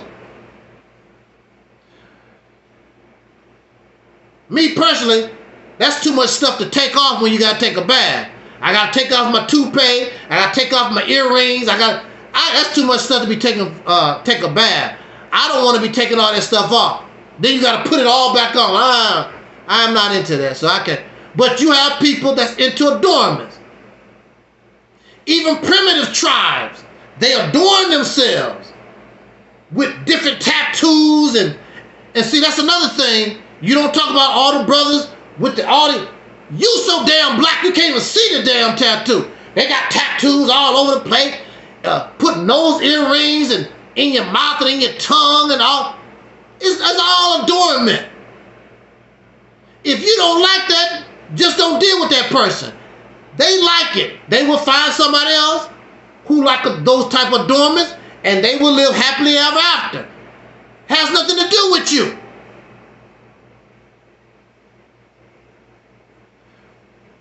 Men and women will lie in relationships. Men and women will use folks. That's just a human thing. That's what folks been doing. It's not a man thing. It's not a woman thing. It's a human thing. We lie. We try to be something that we're not. Sometimes we're good when people put on a good show when you first meet them. 2 months later, they different. Or you move in with them. There's a difference. You and your best buddy, y'all get along, but become roommates. It's a whole different ball game. Talking with a woman and being married, trying to raise children, that's two different ball games. It's different. People fall out of love. Our sister, Cindy Herron, been married for 30 years. Just divorced her husband. Brother, what's his name? Blair Underwood. Been married 30 years, I think also. They just divorced. It's a beginning and an ending. That's just life. Whatever it was in the beginning that we liked, we might not like as time goes on. And some people, just like Blair Underwood said, him and his wife, they basically stayed together for the children. Then when the children got grown or whatever, they divorced.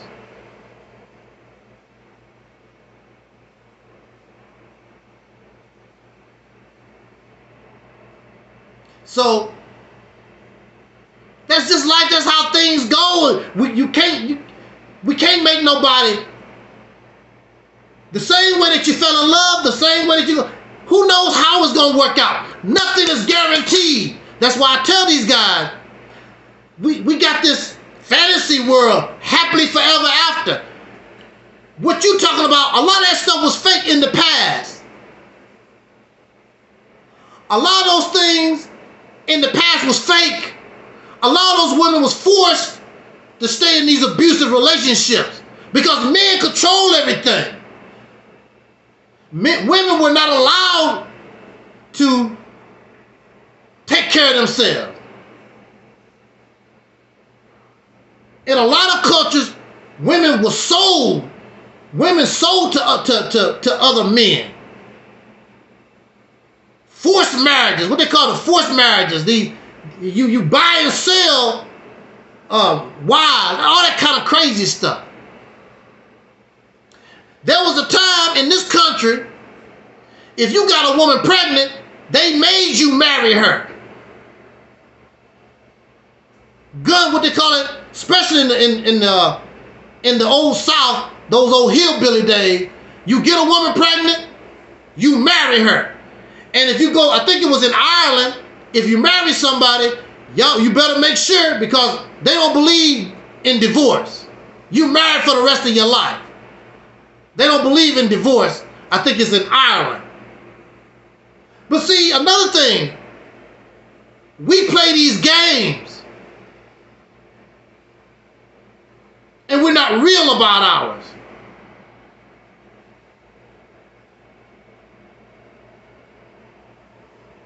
And we get married for the wrong reasons. Why you want to marry somebody and they really don't like you? They marry you for your money. You marry them for their body because she look cute. See, you setting yourself up. Then when it all comes out in the wash, then you want to get all upset. And when it comes to children, men do the same damn thing. Except most times, men don't even get involved. Here, you take the children up, I'm already 5,000. Men will use children against the female, just like females will use that. Because I've seen it myself. But most men abandon their children. I know a lot of men right now, they live in a bachelor. They living like me. I don't have any children. They living like me. And they have children to take care of.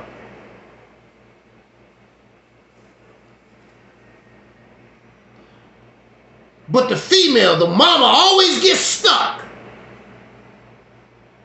And these guys, they go get to deal with the children when they feel like it. She don't have a choice. She have to feel like it 24 hours a day. And they keep telling me this sad story. Let me tell you something. Court is free. None of you go to family court. I know you don't, because you're talking bull. Go to family court. In most cases, they allow the public to come in and you can sit and watch these family cases. Because y'all talking a bunch of garbage and you don't know what happened. You going by somebody's statistic, some garbage somebody made up. Go to court. Go to family court and sit and listen to these cases and see what goes on, why the woman is getting custody. Because a lot of cases, the father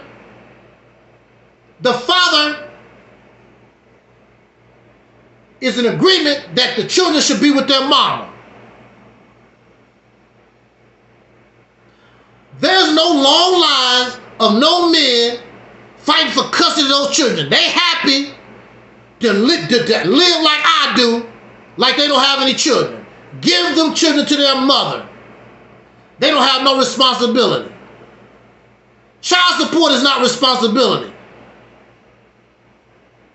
You need to take those children to school. You need to take them to the hospital. You need to do the same thing mama do. And through my experience, most of these guys don't even really pay no real child support.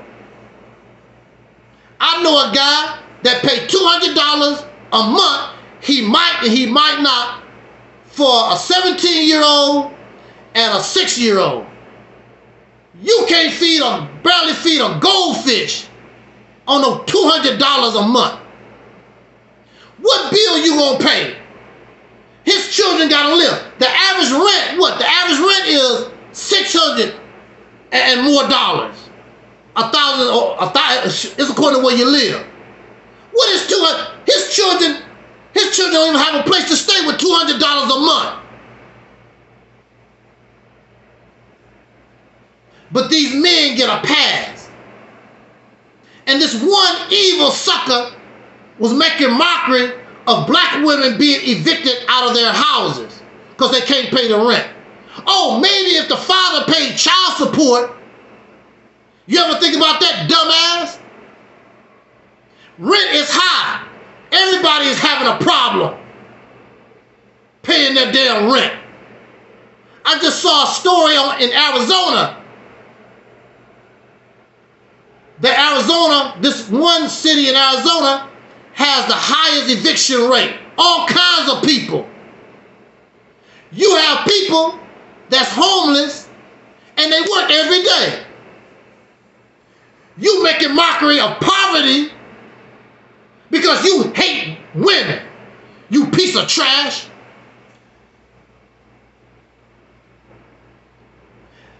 These groups, that's all they do is sit around 24 hours a day trying to find something to make mockery of women and wish evil on women because they can't get no pootie. Because they want to live this happy life. This traditional happy life where they can feel like a man. They want to control everybody. But what are you giving? We know what you want from the woman. We know what you want from the children. What do you bring to that table? Because everything you get comes from the white man. You punk.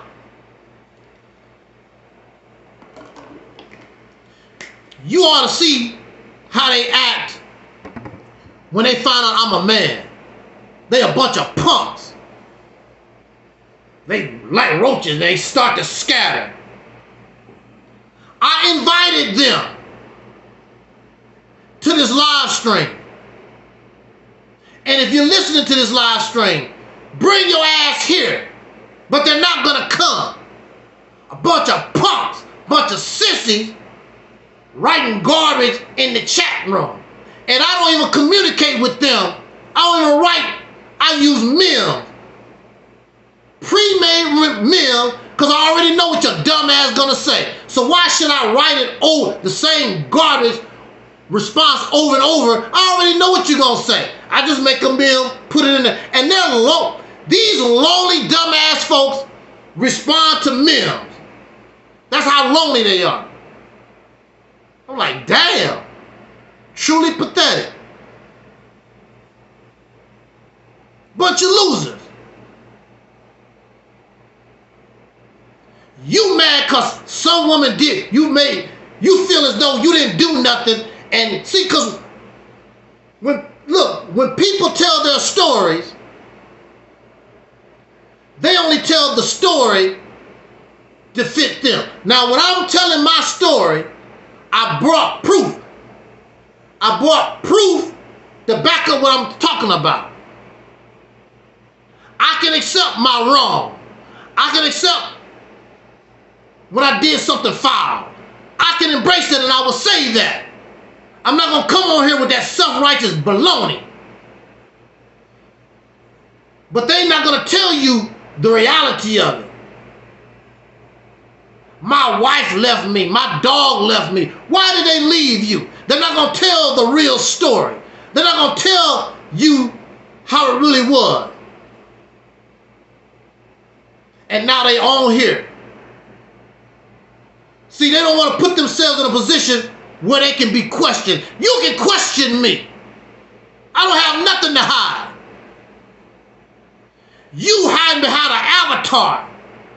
And you don't want to come and be questioned because you're a liar. And I'm glad no woman wants you. You're a liar. You're a piece of trash. You're nothing but an abuser. You're nothing but a slave owner looking for a slave.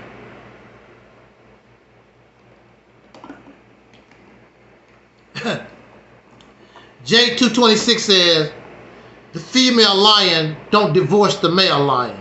That's not true. Female lions would kick them. Female lions would get together and kick male lions out of the pride. So that's not true. Female lions run the pride. We think that male lions run the pride. No, they don't. When female lions get tired of your ass, they will kick that lion out. If they don't kill him, they will team up on him and kick his ass out. And they'll wait for a better man to show up that brings something to the family. Take your crazy ass, you getting out. I don't think we really don't know lions, do we? You really don't know lions. We've been watching too much Lion King.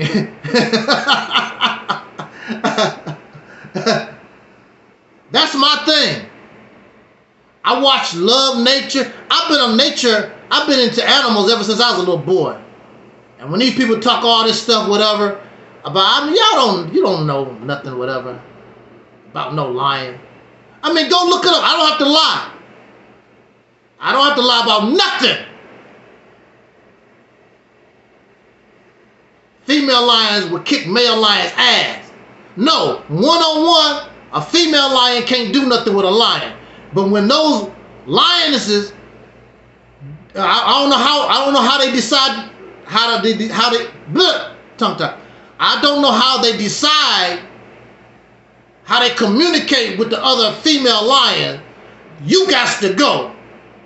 But that's what happened. They kick his ass. They will kill him. You gotta go. I don't know where you're going, but you gotta get the hell out of here. They also throw their male sons out of the pride. When their male sons get to a certain age, you got to go. And male lions are stronger. But female lions run that house. So that's false.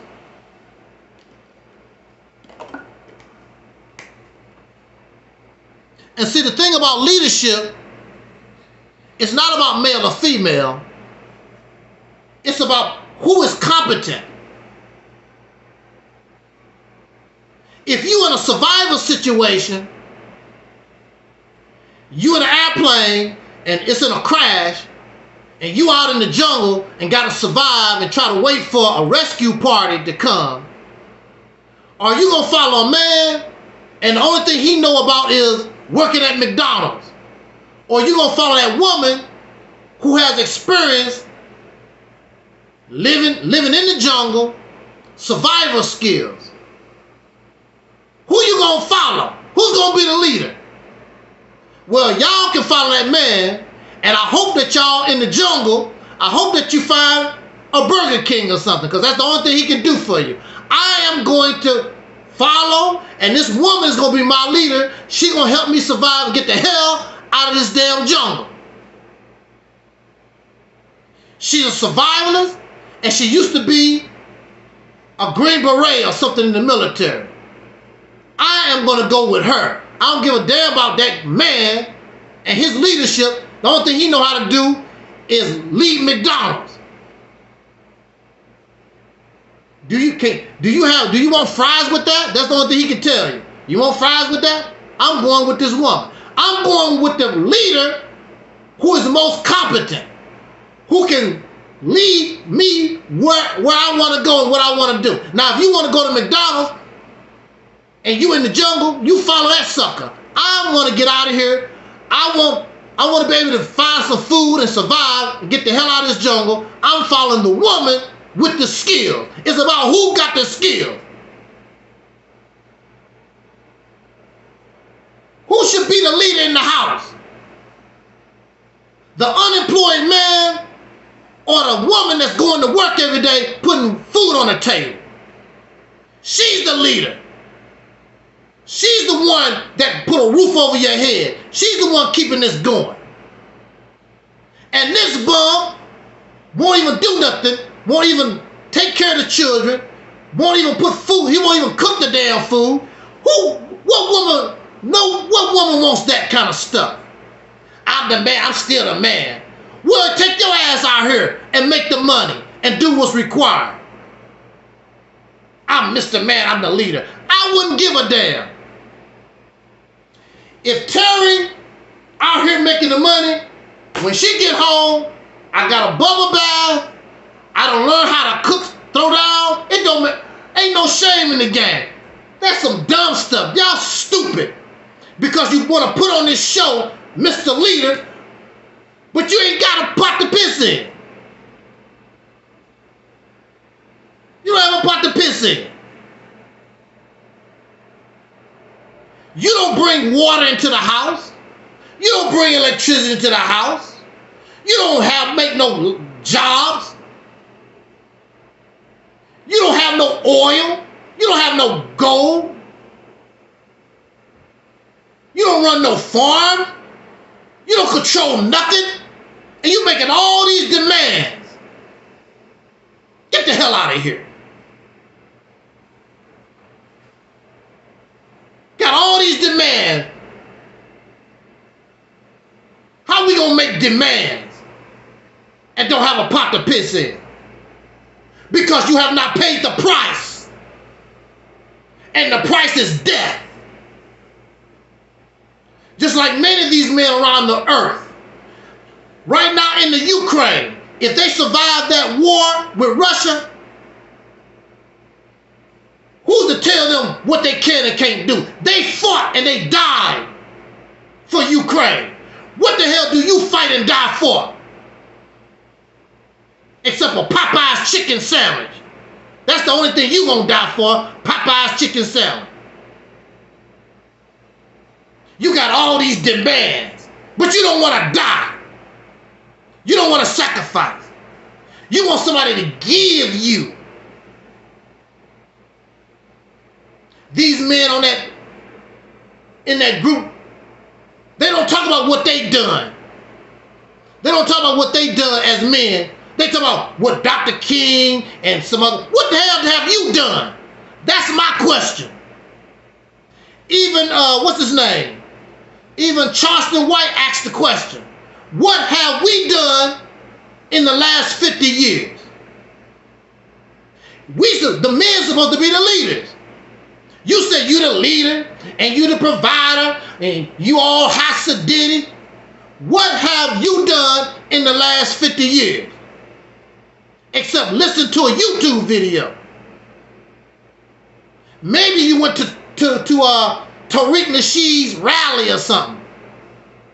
Oh, Tariq, yeah, and act like a little bitch. Yeah, Tariq, the Honorable Minister Vince Farrakhan, Elijah Muhammad, act like little sissies. And you don't think nothing wrong with that. Clapping, yay! Always for men. Ding-a-ling worshipers. Worship the ding-a-ling. Hate the woman and love you some ding-a-ling. Undercover, woo! Almost let it slip. Almost let it slip. Y'all want to be around ding-a-ling all the time. Your God got a ding-a-ling. Allah, that's a he. Jehovah, that's a he. All these gods is a he.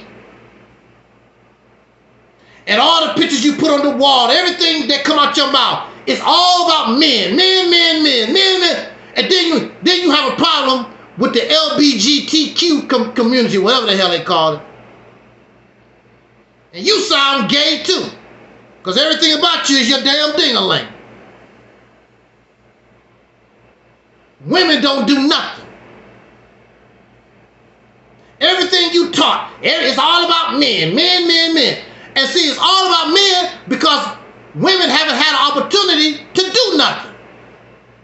And don't tell me you don't understand, because it's the same thing with racism.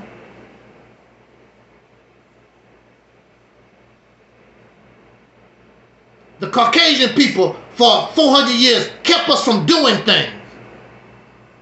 It's the same thing. Now you understand racism, but you don't understand sexism. Then they keep telling me about women didn't do this. Well, the same thing with black folk. Black folks was doing things, even during slavery and whatever, we was making progress, we was doing things. And the same thing with women. Women have been doing things even though they was under oppression too, and still under oppression. There's no equality for nobody in the United Snakes of America.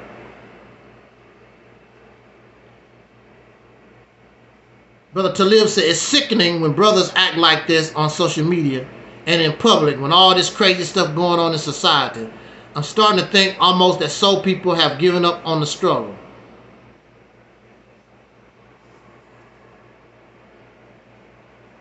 They're comfortable. They're comfortable in the cesspool. There is no struggle for them.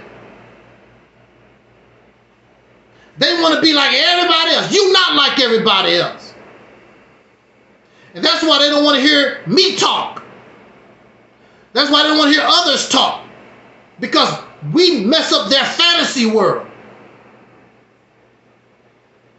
Because for them, there's no struggle. They on the same playing field as the white man. No, you not. Because the white folks can go to their house and my white brothers did this, my white brothers did that, blah, blah. That's what they can do. When you go to your house, point to what your black brothers, what you done. You might get an ink pen. You don't even produce ink pens. That's not my fault. I accept the reality of it. That's our fault. If the black man is a leader, then lead. If you provided, then provide. If you protected, then protect. You just running your damn mouth, but you want respect like you've done something.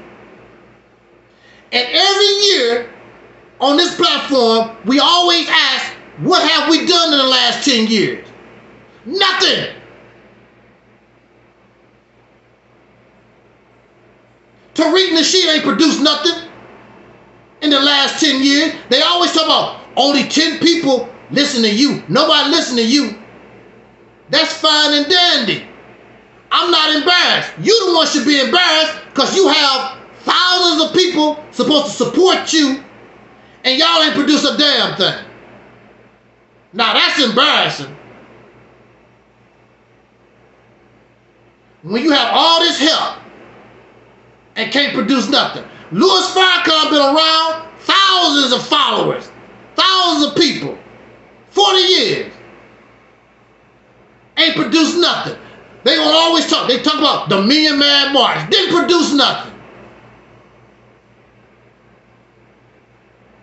Ain't nothing been happening since the murder of Dr. King, 1968. It all started going downhill. The men, Mr. Man, you a man, what do you produce? Go on these groups, these so-called men, they talk like little children. They talk about women like they back in high school. I didn't do that in high school. They sound like they're in grade school. It's pitiful. And then get angry when you bring it to their attention. Because they're not man enough to accept themselves for what you are. You are pitiful. You ain't done nothing. They talk about what somebody else done. They don't talk about what they done. Well, so-and-so in 18, you didn't live, what that got to do with you? Because that was a black man.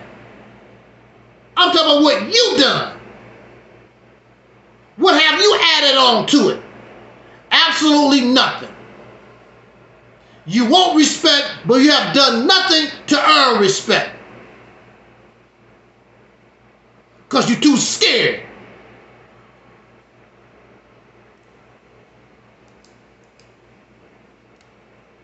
We gotta hold black women accountable. Accountable for what? Their behavior. Who's gonna hold you accountable for your behavior? Because ain't nothing wrong with you. You don't do nothing wrong. Talib said, I must say, whether we agree with the female species or not, at this time, they taking the position of human leadership. So men, absolutely. So men, what you gonna do about that if you don't get real answers? See, that's another thing. The women created Black Lives Matter, one of the biggest movements ever. And you got these suckers hating on them. They lesbians and they spending the money. Your leaders did the same thing.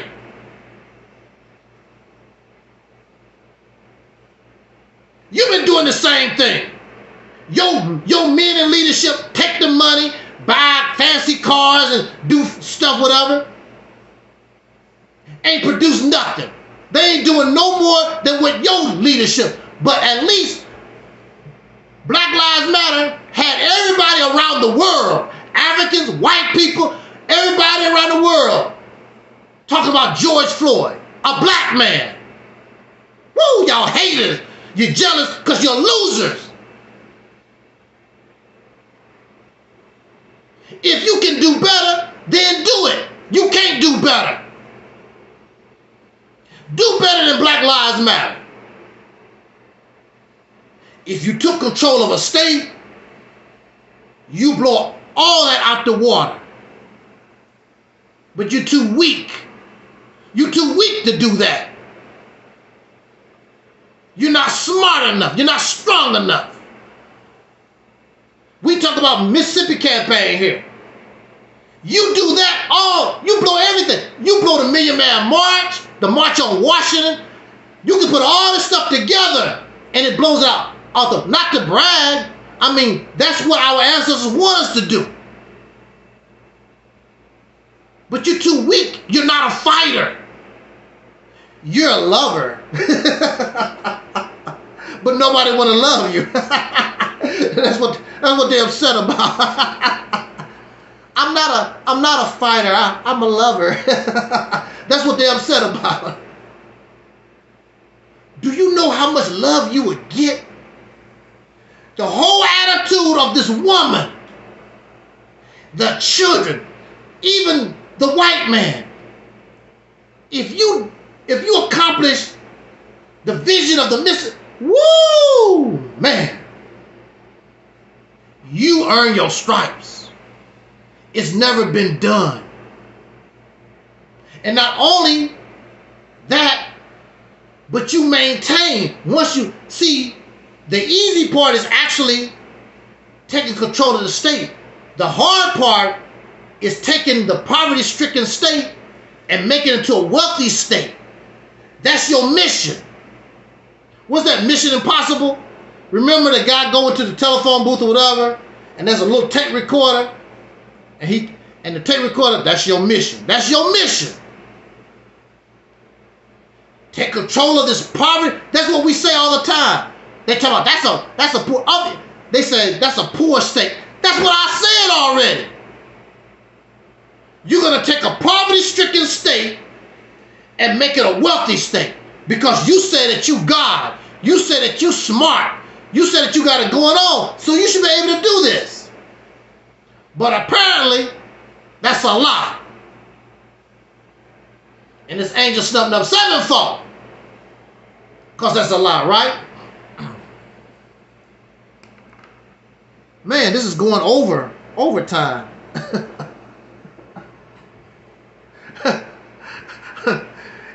I thought I was going to do an hour, or at least an hour and a half and be done, but it never. Let me get through these points. Let me try to get out of here. It's going on 10 o'clock. Come on now. Well, I don't have to get up. I can talk as loud as I want to.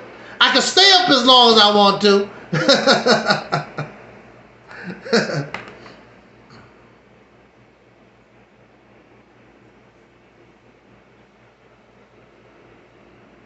They also say only the women choose the men. Now we know that's a lie. We know that's a lie. Both have to choose each other. Unless it's a forced marriage, a forced relationship. They both line each other up. I like you. I like you too. They choose each other because it could be, ooh, I like Terry. Terry don't like you. Damn. Oh well. We choose each other. If that person like you, you like that person, y'all got. But it don't always go that way. For whatever reason.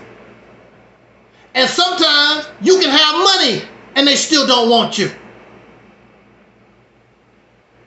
You can have money, you can have car, but they just don't like you. And that's what we don't understand either. I got the house, I got the car, I even got money. Oh, and they still don't have to like you.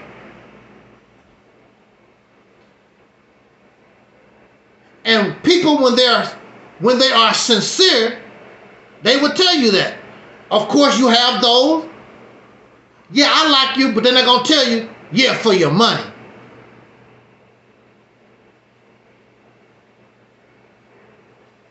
But we choose each other, unless it's a forced relationship.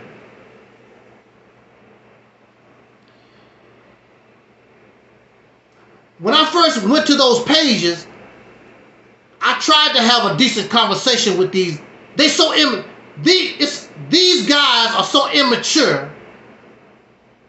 It's embarrassing. You cannot have a civil conversation. They talk about women are emotional. As soon as you say something they disagree with, they start falling apart, crying and whimpering. I'm like, damn. So I started making memes and just write the crap down there. Because I don't have to. Now, I do have conversation with some of them when I see that that's possible. over 95%, you cannot have a decent conversation with these guys. They too immature. They crying and whimpering because their brain is filled with all this nonsense, this fantasy that they view themselves. But that's not you. They believe they Superman. You're not Superman. They believe they have a cape. They believe they can fly through the air. They believe that they Superman. No, that's not you. You're not even Superboy. You're not even Crypto the Super Dog. You way down there, bro. And that's what they don't want to deal with. Because nobody has shown us how to be men. That's the reality of it. How you gonna be a man? We don't know. We don't really have no examples of manhood.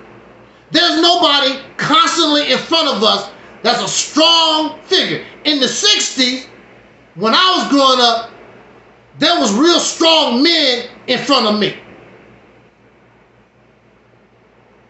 When I was in the Nation of Islam, those brothers was doing the best they could to be men. I never heard all this crying.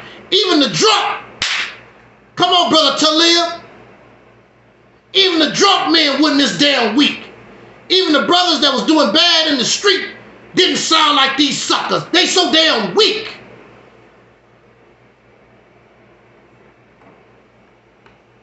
Now you wearing your little, you see some of them guys, these supposed to be real pictures of them. Oh, these my real pictures. They look so gay. They got their long hair, the earrings in their ear. They don't know how to dress. What woman wants you? You can't talk. Open up your damn mouth. You whimpering, you crying. What woman the hell wants you?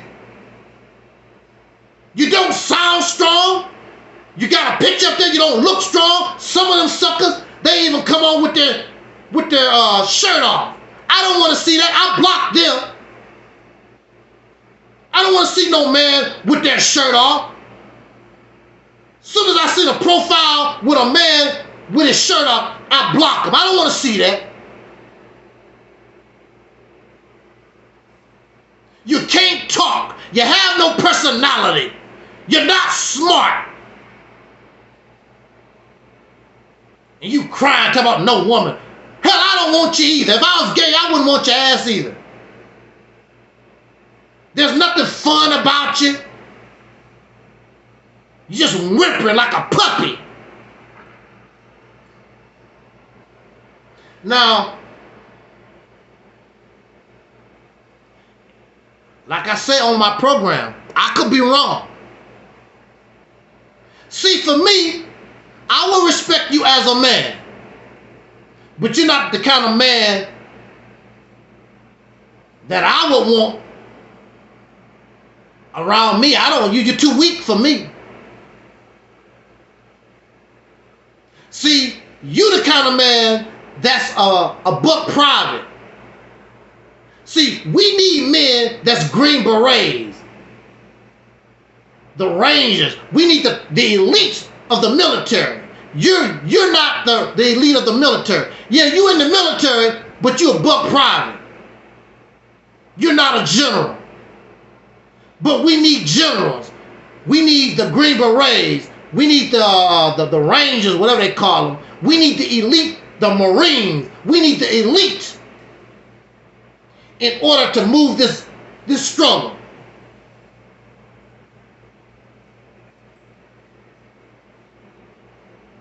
That's what we need. We need the elite. Y'all, you are a lower class. I will give you respect as a man, but you're not high enough. Because if I could get men, it don't even take a lot. If I could get men on this higher level, we could do the Mississippi campaign. Because it don't really take a lot. We need men on the level of the Marines, the Green Berets. We need warriors, not cheerleaders. You got these guys that go to all these different channels and cheer. I don't need no damn cheerleader. I don't need your punk ass comments cheering me on. I don't need no cheerleader. Girly men. I don't need no girlier men. Your praise and your honor and your cheerleading don't do nothing for me. I can come on here and talk by myself with zero in the chat room, with zero. Don't bother me at all. I don't need you to do nothing for me. If you want to do something for me, you should help me with the Mississippi campaign. If you want to do something for me, cheerlead that. Because I don't need your cheerleading. I'm comfortable in my skin. I want better for the people that I come from. And I thought you did too. But you're low class. Yeah, you're a man, but you're low class.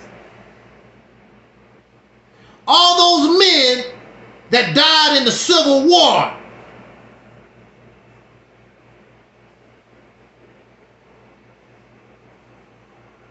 that's the type of man that we need. And you're not that kind of man. You want somebody to give you something. Talib says, I remember when our elders before us in the 70s was somewhat protect us, whether they was doing bad or, that's right, whether they was doing bad or good. But that's went out the window. In the 70s, we as children were neglected, some most of the time. But it's 1,000 times worse in 2024. Exactly. These men in this group, to show you how sick and selfish they are,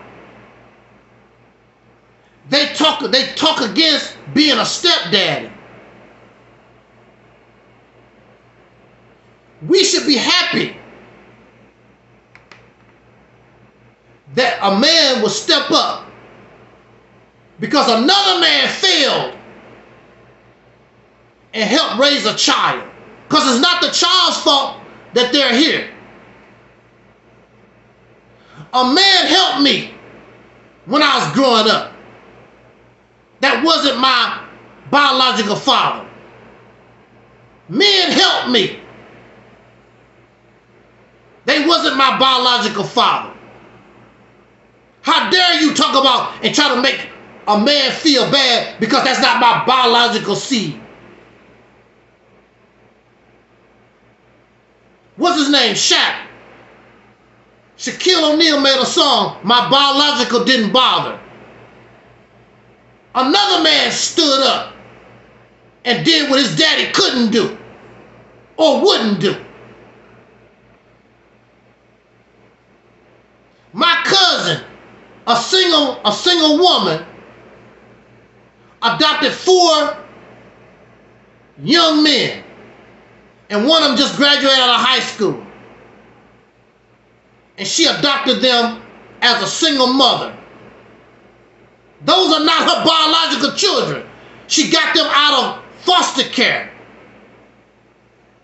and kept brothers together. And these evil demons want people to look down on people that have passion and empathy for children. They didn't ask to be here. That's not my blood. Your blood probably gonna leave your happy ass in a nursing home. Nobody don't give a damn about your blood. Nursing homes is $1 billion industry.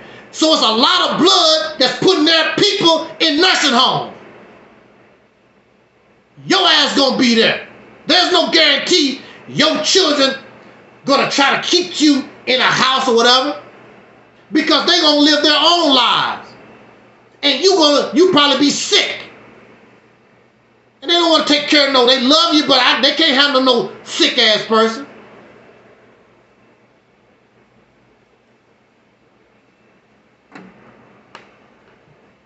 Don says that the hatred for single mothers, especially when they're black, is awful.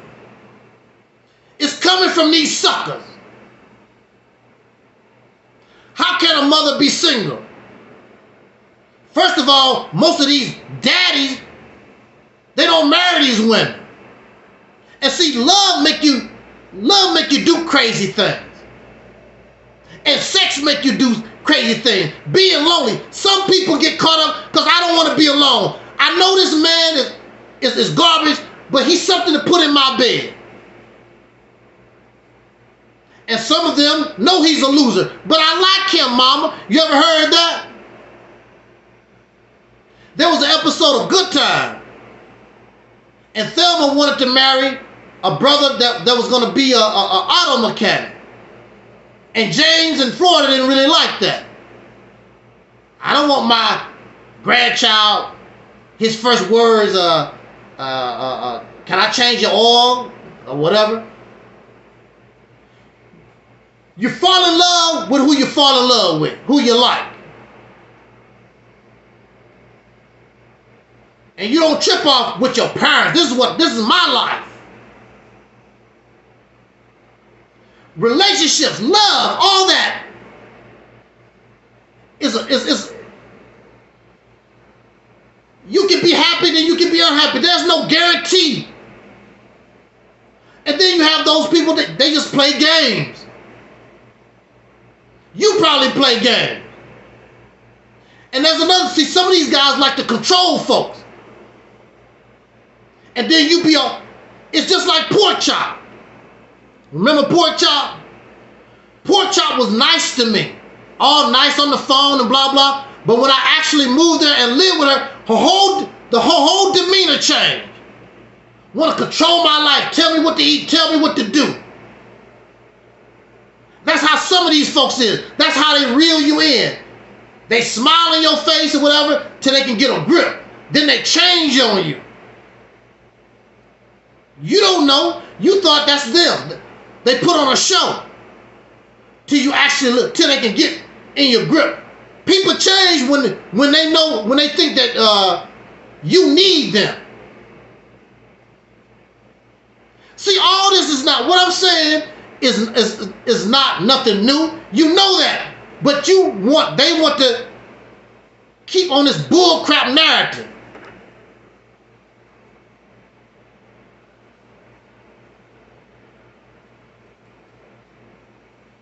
We know about relationships.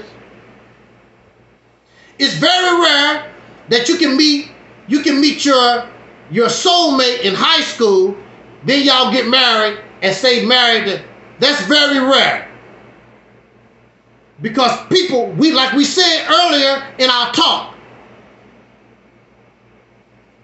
people suffer mental illness. People can be influenced. You can become a Muslim and your wife is a Christian and you were divorced because she won't accept Allah. There's all kinds of reasons for these divorces and breakups and whatever. Because people change. I have relatives that don't talk to me because I won't believe in their God. And I'm not married to them. There's people that say they don't claim certain children because they won't believe in Allah or Jesus or because they gay or whatever the reason is. Marriage is no different. You can break up because I like a Chihuahua and the husband want a Rottweiler. There's all kinds of reasons folks can't get along or whatever, or maybe you lost your job or the stress. There was a lot of divorces because of COVID, because people was forced to interact with each other more because of COVID. There was also some babies born because folks was more closer because of COVID also.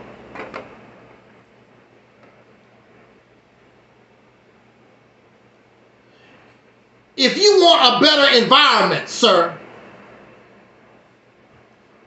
you can complain until you blue in the face or whatever. This is the United States of America. This is the environment. I don't know why these people think that they're going to get some kind of holy and righteous life out of a country that's not holy and righteous. They don't even know if they male or female in this country. You got 20-year-old people sitting on top of rooftops trying to kill an ex-president. Who knows how many people was murdered over the July 4th weekend in Chicago and our major cities. I don't know why you think that you living in a holy and righteous environment. You can go out of your house and get carjacked.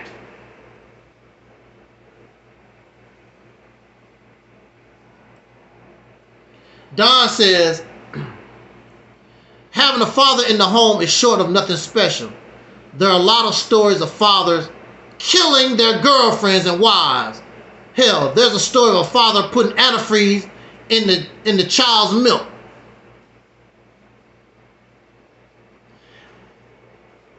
Men are more prone to murder in these relationships, according to y'all statistics. That you don't talk about that. When these relationships go bad, in these relationships, men are more prone to murder and violence than women are. Why don't you talk about that? They don't bring that up. Men are more prone to sexually molest a child than women are. If you're going to talk all this, see, this is the thing about it. If we're going to talk this crap, do the whole story. Don't concentrate on one part that you like that can help your life. Tell the whole story. That's all I'm about. If I'm going to tell a story, I'm going to tell the whole story. And a lot of these things we see with our own eyes. It's in our family. It's in our neighborhood. We know. So I don't talk about statistics. What about what you see with your own eyes? Because what you see with your own eyes don't support the lie that you believe in. What do you see with your own eyes? Because I don't see a lot of this stuff. I don't care what the statistics say. Personally, my own personal life, what I see, I don't see these things. Like these guys. When I go out in the neighborhood, when I go and move, I don't hear men talking like these fools. Do you?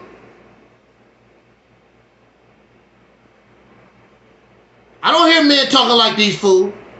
And they're not going to come around us. Because these men out in these streets whoop your ass. Talking about women like that.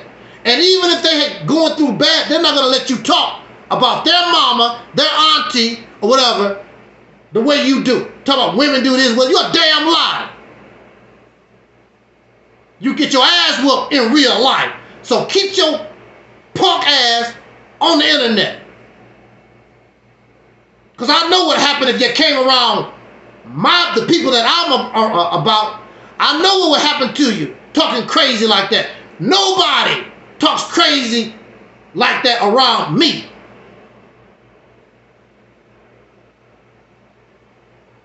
Y'all piece of trash. You're not a full functioning man. You're in no position to make mockery, try to degrade or talk about nobody as pitiful as you are. You got to get a passport and go get some foreign poor ass woman. That's how pitiful you are. You cannot, here you are a black American man and you can't even attract your own woman. That goes to show how pitiful can you, that's like a lion. A lion can't attract a lioness. He can attract a buffalo, but he can't attract a lion. What kind of crap is that? I only like buffalo women. You're supposed to be eating them, bro, don't you? No, I don't eat buffalo. I don't eat buffalo women no more. I'm a lion. I love buffalo women now.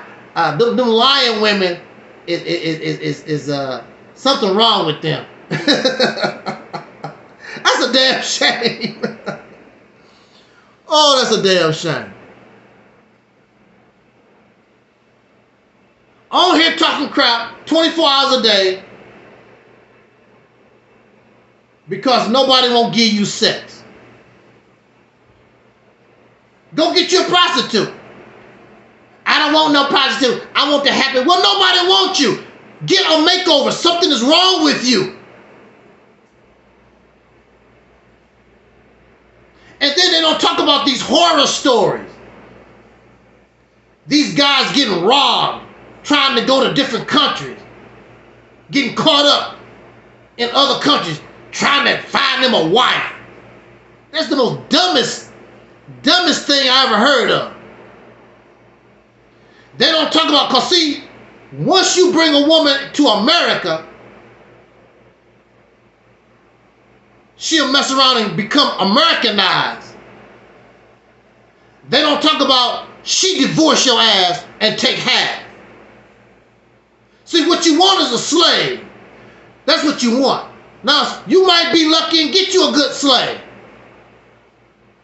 Why don't you just go on the internet, go to Craigslist, I want a female slave. I want to marry her so she can do what I say. Just ask for a female slave. Because that's really what you want.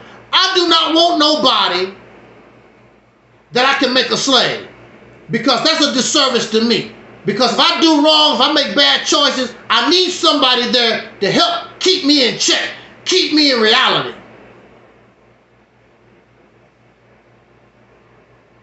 Keep me working. Because I got 10 children I got to take care of. Here you are, got 10 children, and you don't want this woman in your ear. You need to get another job. We got 10 children here. Well, baby, you made 10 children. Nobody forced you. Take care of them.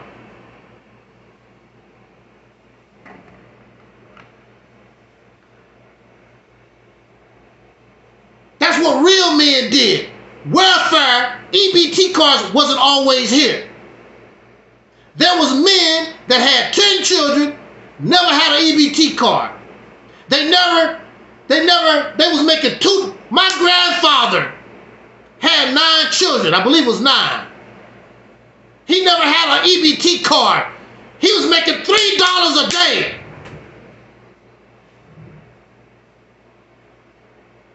I don't want to hear these excuses. My grandfather making $2 a day with 9 children. There was no welfare. Y'all got soft. You're soft. You're spoiled. Living off welfare. Living off EBT cards. Living off the little chump change from the civil rights movement. That's your problem.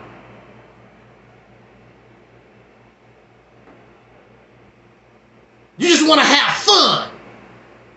And that's what it's all about. I want to have fun. You want this happy, joy life. That's not reality. What's up, Loretta? Yeah, I just want to rant about these cats. They so sickening. I mean, they're so pathetic, and it's mind-boggling. I invited them. They look at my post. I put up a post. I'm having a live stream. Come here, because I could be wrong. Don't I always say that? I could be wrong. Come and show us. You know, I'm happy to learn. Because I might not be able to see it. You come here and explain it. Oh, now I see. Okay, I got you. They cowards. None of them. They hide behind avatars and act and puff out their chest and act all tough. Yeah, okay. How you doing, Freddie? Freddie on Facebook in the house. Freddie Scott, always there. Reality's Tip on Earth, we simulcasting. Reality's Tip on Earth Internet Ministry Facebook channel. We also Angelsnupnup7 YouTube channel, and this is Reality's Tip on Earth Internet Ministry YouTube channel. Thank you everybody for supporting. Let me go ahead and end this. This talk went longer than I wanted it to go. Let me try to wrap this up real quick, make these points and get out of here.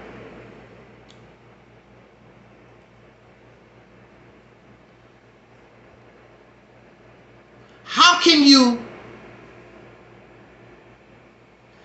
you call a woman a H, yes, a H, a B, you know the words that they use. These are words that's not even yours. These are words that you got from a racist, woman-hating person that called you the N-word. And all of us was the N-word. Then you gonna turn around and use his nasty words he have for women because he's gay, because he's a pedophile, he's a racist, because he's nasty and disgusting. You gonna turn around and use his words against your own sisters, your own women. It's not even your words. It's his words. You don't even have no originality. You a simp. That's his words. Ain't no black man created that. You copying him and his manosphere. So we're going to have the black manosphere. Because his ass is sick. And you sick.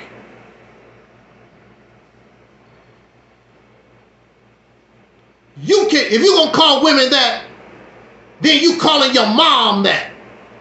And your sister and your auntie and your female cousins. You calling your own family, your own daughters. When Jay-Z was calling women H's and B's, he also was calling his own daughter, she wasn't even born yet. Explain that, Jay-Z, to, what's her name, Blue Ivy. How you calling women all these names. Because see, the thing about it is, another man is calling your daughter the H and the B. You started it. You promoted that. So Beyonce is a H. Beyonce is a B. Blue Ivy is a B and a H, and all your female children and your mama. This is what you don't understand. You can't call these women those things without calling your own mama, your own cousins, your grandmama. That's what she is. Because you following behind racists. No, you the B. You can't even make up your own name.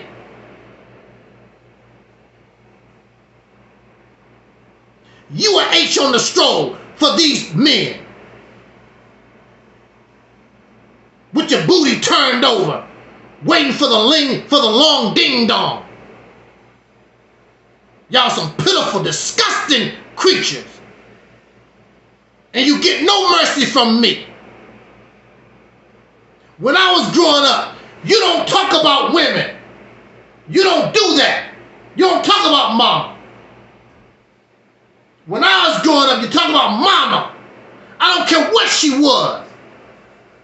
You get your ass whooped, you're gonna have some problems.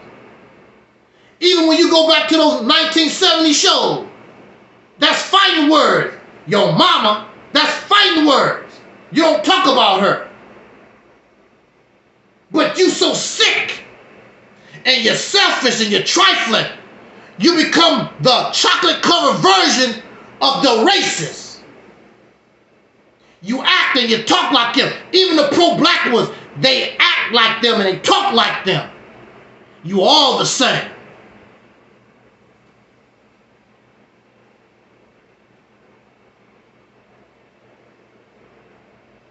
And you will attack women. But you won't bring your punk ass step to a man. And it's not even physical. You know damn well you can't verbally do a damn thing with me. And you bring them. You bring all these suckers that you think are so great. Bring them. Tell them, I will come to you.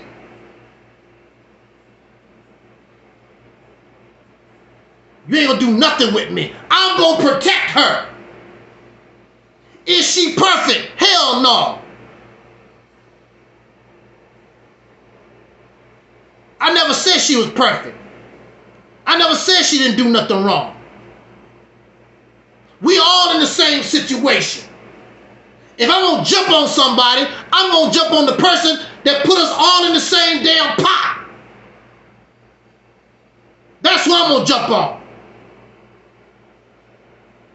And if you jumped on him first, then I understand why if you get mad with her, you could do that. Because you earned the right. You ain't earned the right to do nothing. That's childish. You an H. You do the same thing. What do they say on that the body count? The men do the same damn thing.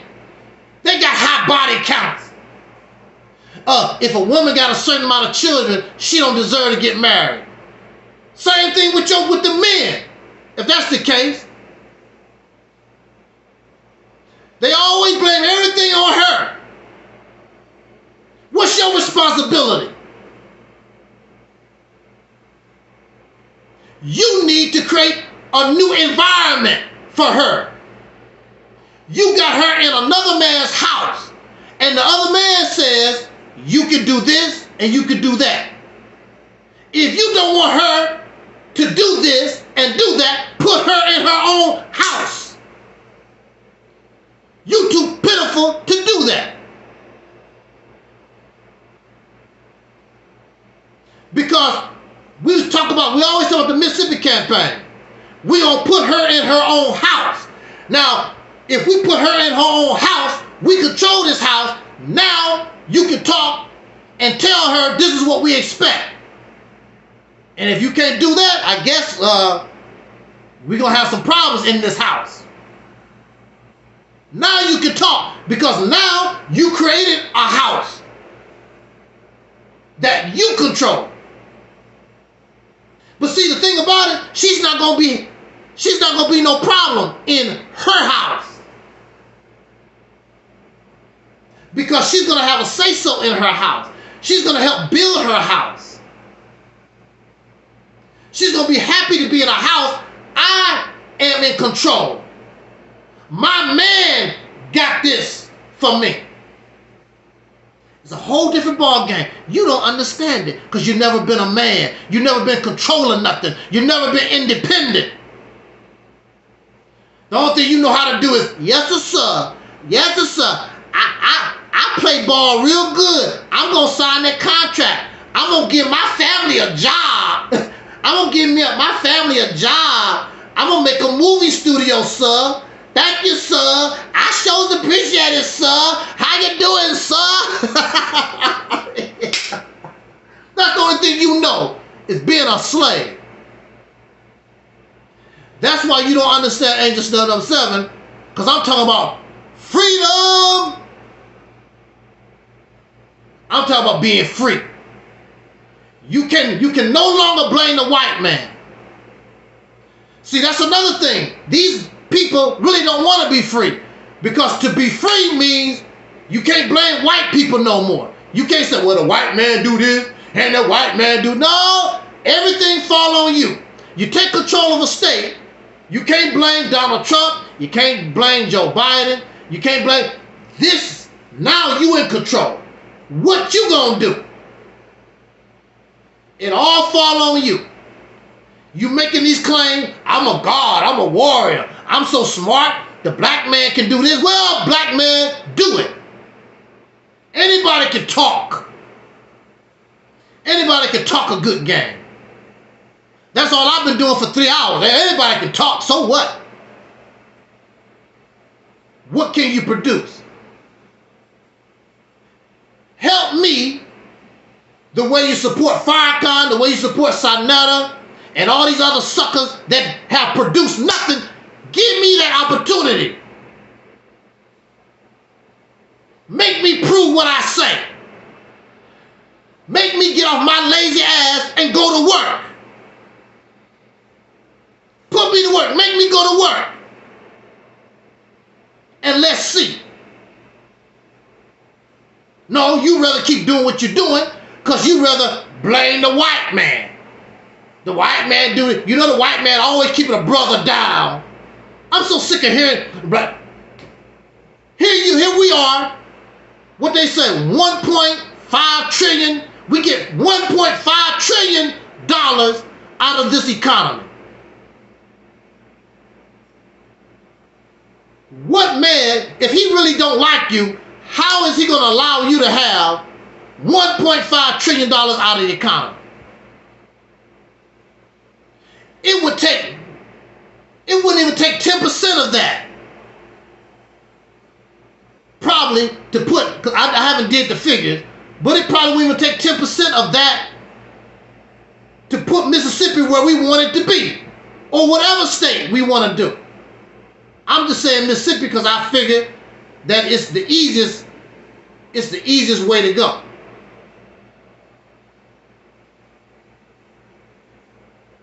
You get $1.5 trillion. How much of that go in your pocket? Very little.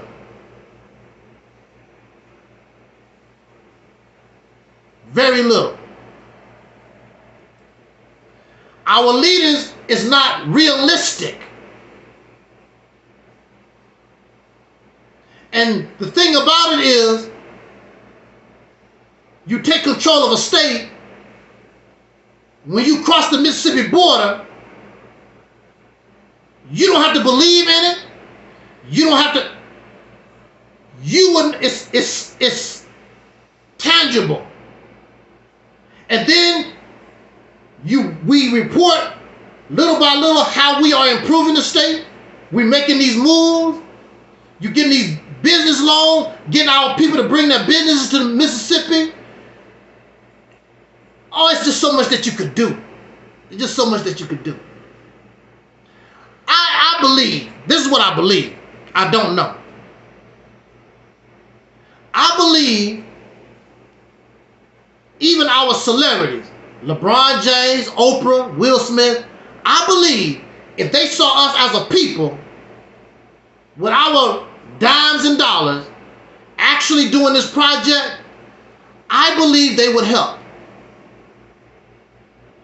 Some of them might do it in silence, under the, what they call it, under the table. I believe they would help us. Because they could come to a state and it's about them. Their Mecca, their Medina, their motherland. We don't have a motherland.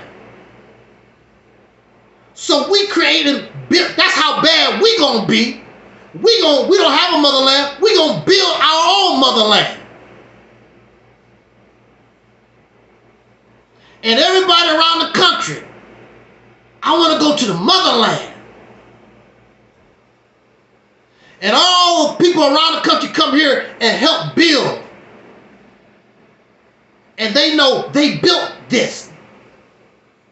A nation in a nation. And in the future, it could be independent of the United States. Who knows? We won't be here. But we set the children on the path. Woo, man. If only you had proper leadership. If only you would follow, listen to proper, competent voices. Oh, wow. Malcolm would be proud. Fannie Lou Hamer would be proud. Wow, look what our descendants have done using their brain. Get your God. You believe in God. Pray to your God that you be successful in it. Bring your God out. We need the power. I need all the help. We need all the help that we can get. Bring Allah. Bring Jesus. We need all of it. Get the job done. You and I, we can be the greatest generation ever. It took some time, but we got the job done.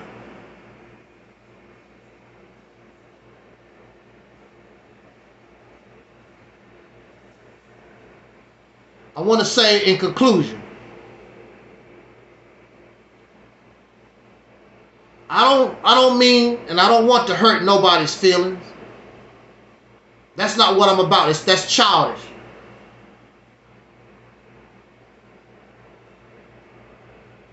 I'm not trying to degrade nobody or make mockery or anything. But we have to do better. If you want better, you got to do better. Our priorities are screwed up. I understand the need for love. I understand the need for love. But even as a little boy, my priority always been, I want better for us as a people. Over girlfriends, over families and having the families and all this la-di-da stuff. I want to be free. That don't mean nothing. What's the sense of marrying Terry Ellis and we slaves? And she's still an angry black woman. I don't want you to be angry no more. I want to make you happy. I want these to be happy. So they can be who they are. They don't have to hold back. They can talk and walk like they want to. They don't have to be careful because white folks might get mad. A lot of us can't talk. A lot of us can't do certain things because white folks, that's not politically correct. White folks get mad. You say the wrong thing. That's a stressful life. I'm so happy to be in a position where I can talk and there's no stress. I don't give a damn if you don't listen to me. I can talk and be who I am. I remember when I was locked up and they wanted me to be something I wasn't. Bow down to them and tell them, oh, you right, well, yeah, whatever. I couldn't live that. I couldn't even maintain acting that way. I was having headaches and whatever, trying to be something that I'm not. We should be able to talk and express ourselves the way we want to. Because that's real. And you know what you're dealing with. But we're dealing with all these fake ass people because they can't talk. That's not politically correct. I don't want to be called a racist and all this other nonsense. Well, that's what we're doing in the manosphere. We telling women, the real thing. Yeah, that's what we doing. We being real with the women. But when you gonna be real with yourself? Because you're acting and behaving like sissies. And whatever you talk about them, you do the same thing. That's the killer. How you gonna talk talk about somebody, how am I going to be a drunk? How am I going to talk about drunks? Somebody who's a drunkard, and I drink just as much as you do.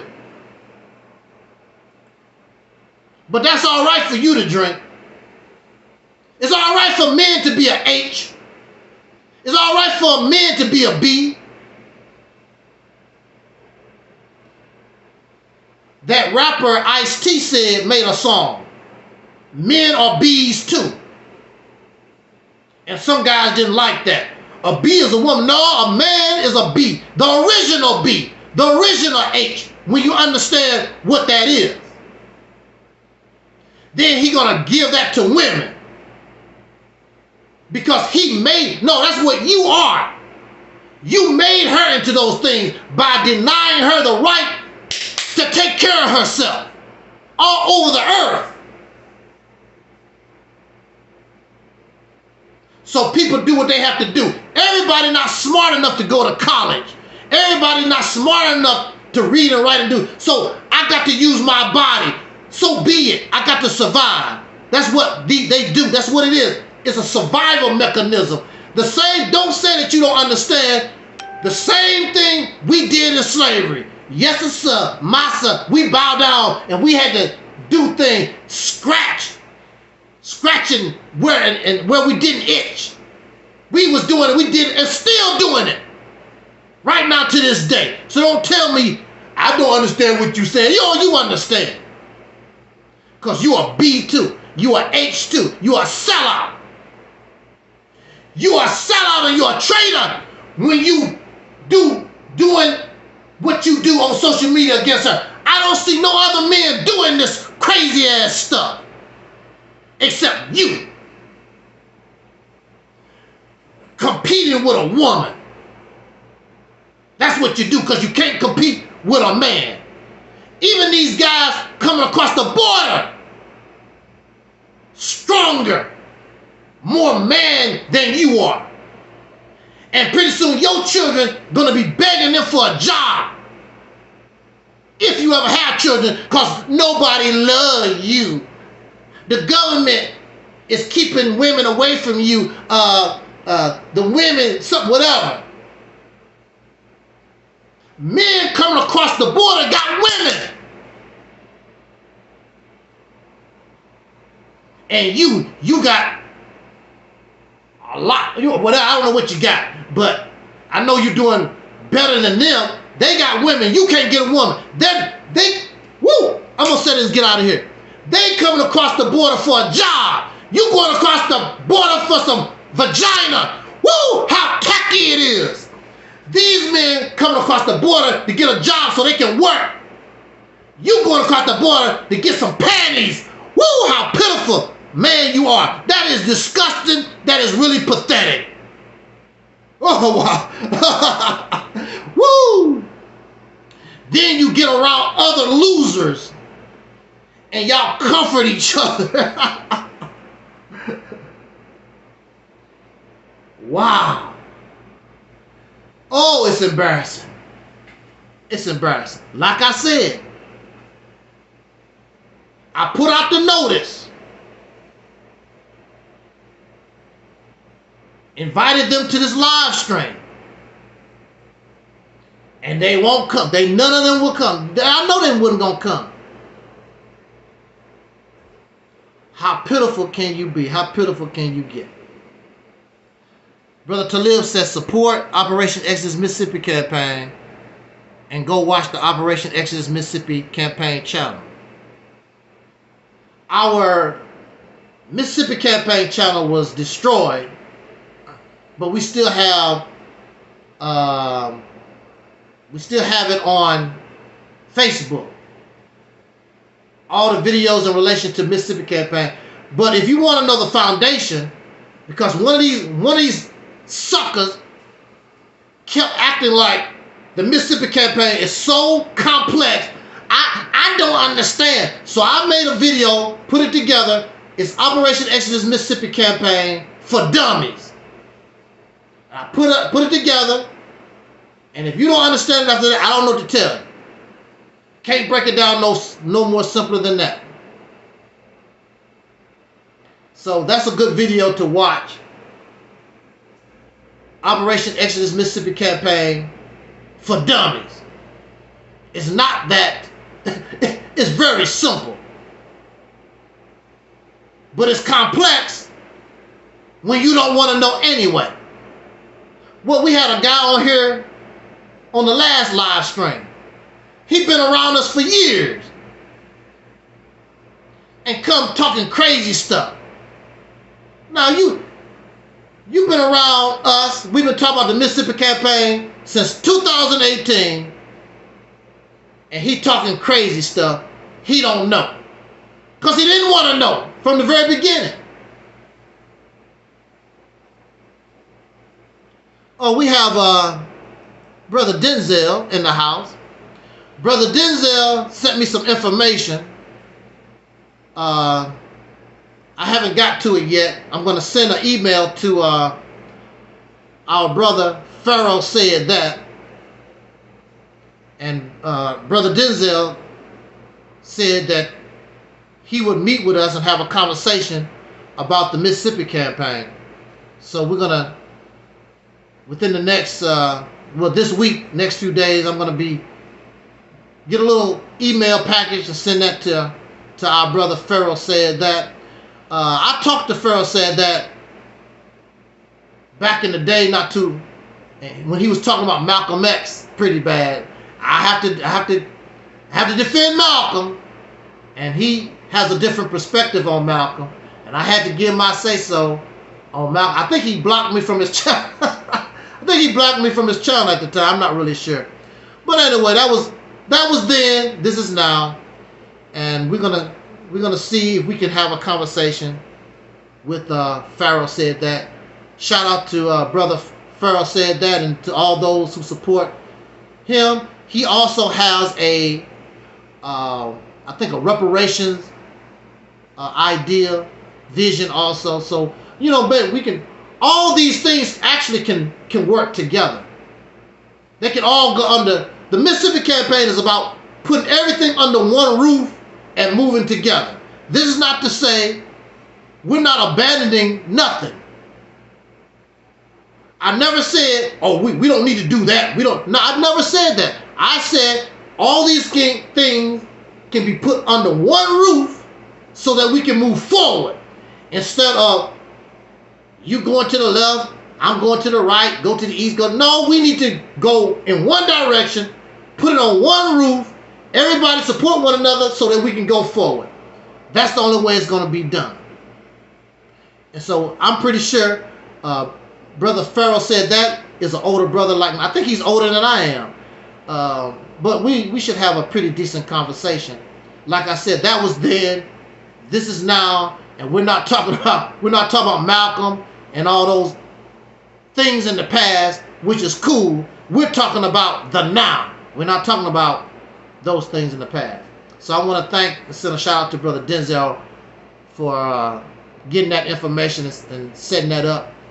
And we should be able to do that in the near future. So this broadcast went longer than I thought it would be, but I guess it was for the best,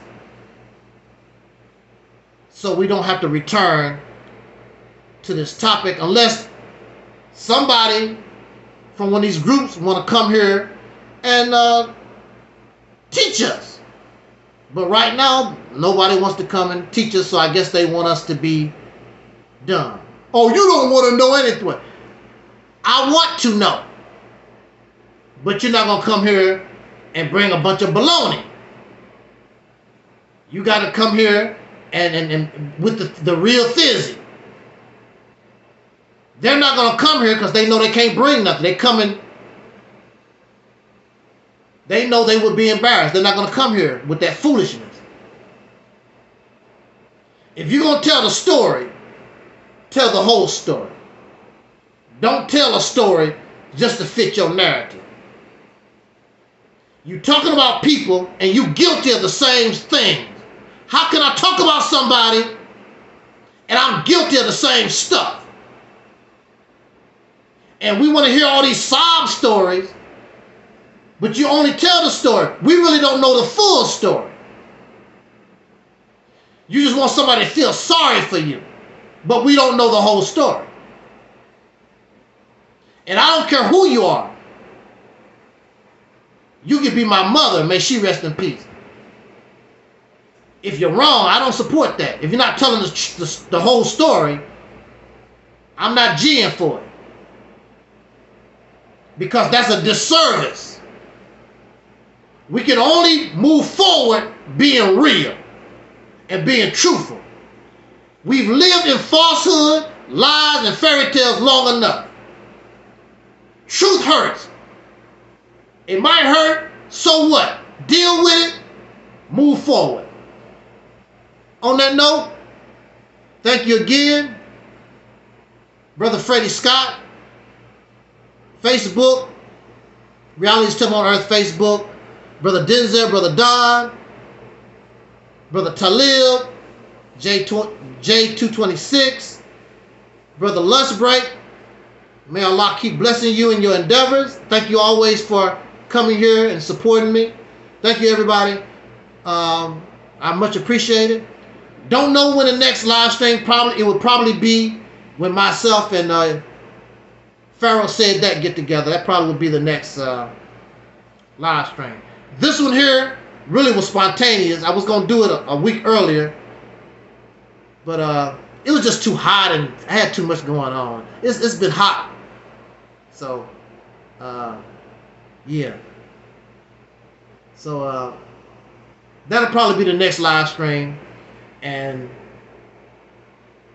we'll probably do a notice on it. It probably won't be spontaneous. We'll probably do a notice on that. So folks will be waiting on that conversation. It should be very interesting. Very interesting. But the Soul Train moves on. We keep rolling with or without ya.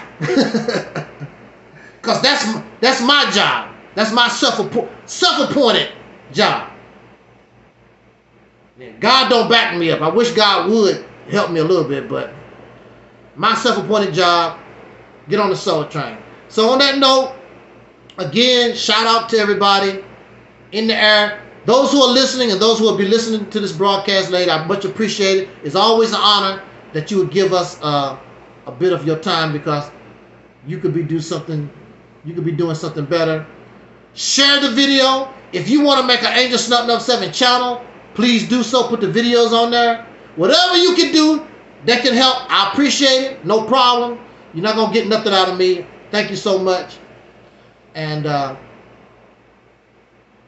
until next time, like our brother Don Cornelius used to always say as in parting, I wish us love, peace, and soul. And we are Audi 5000.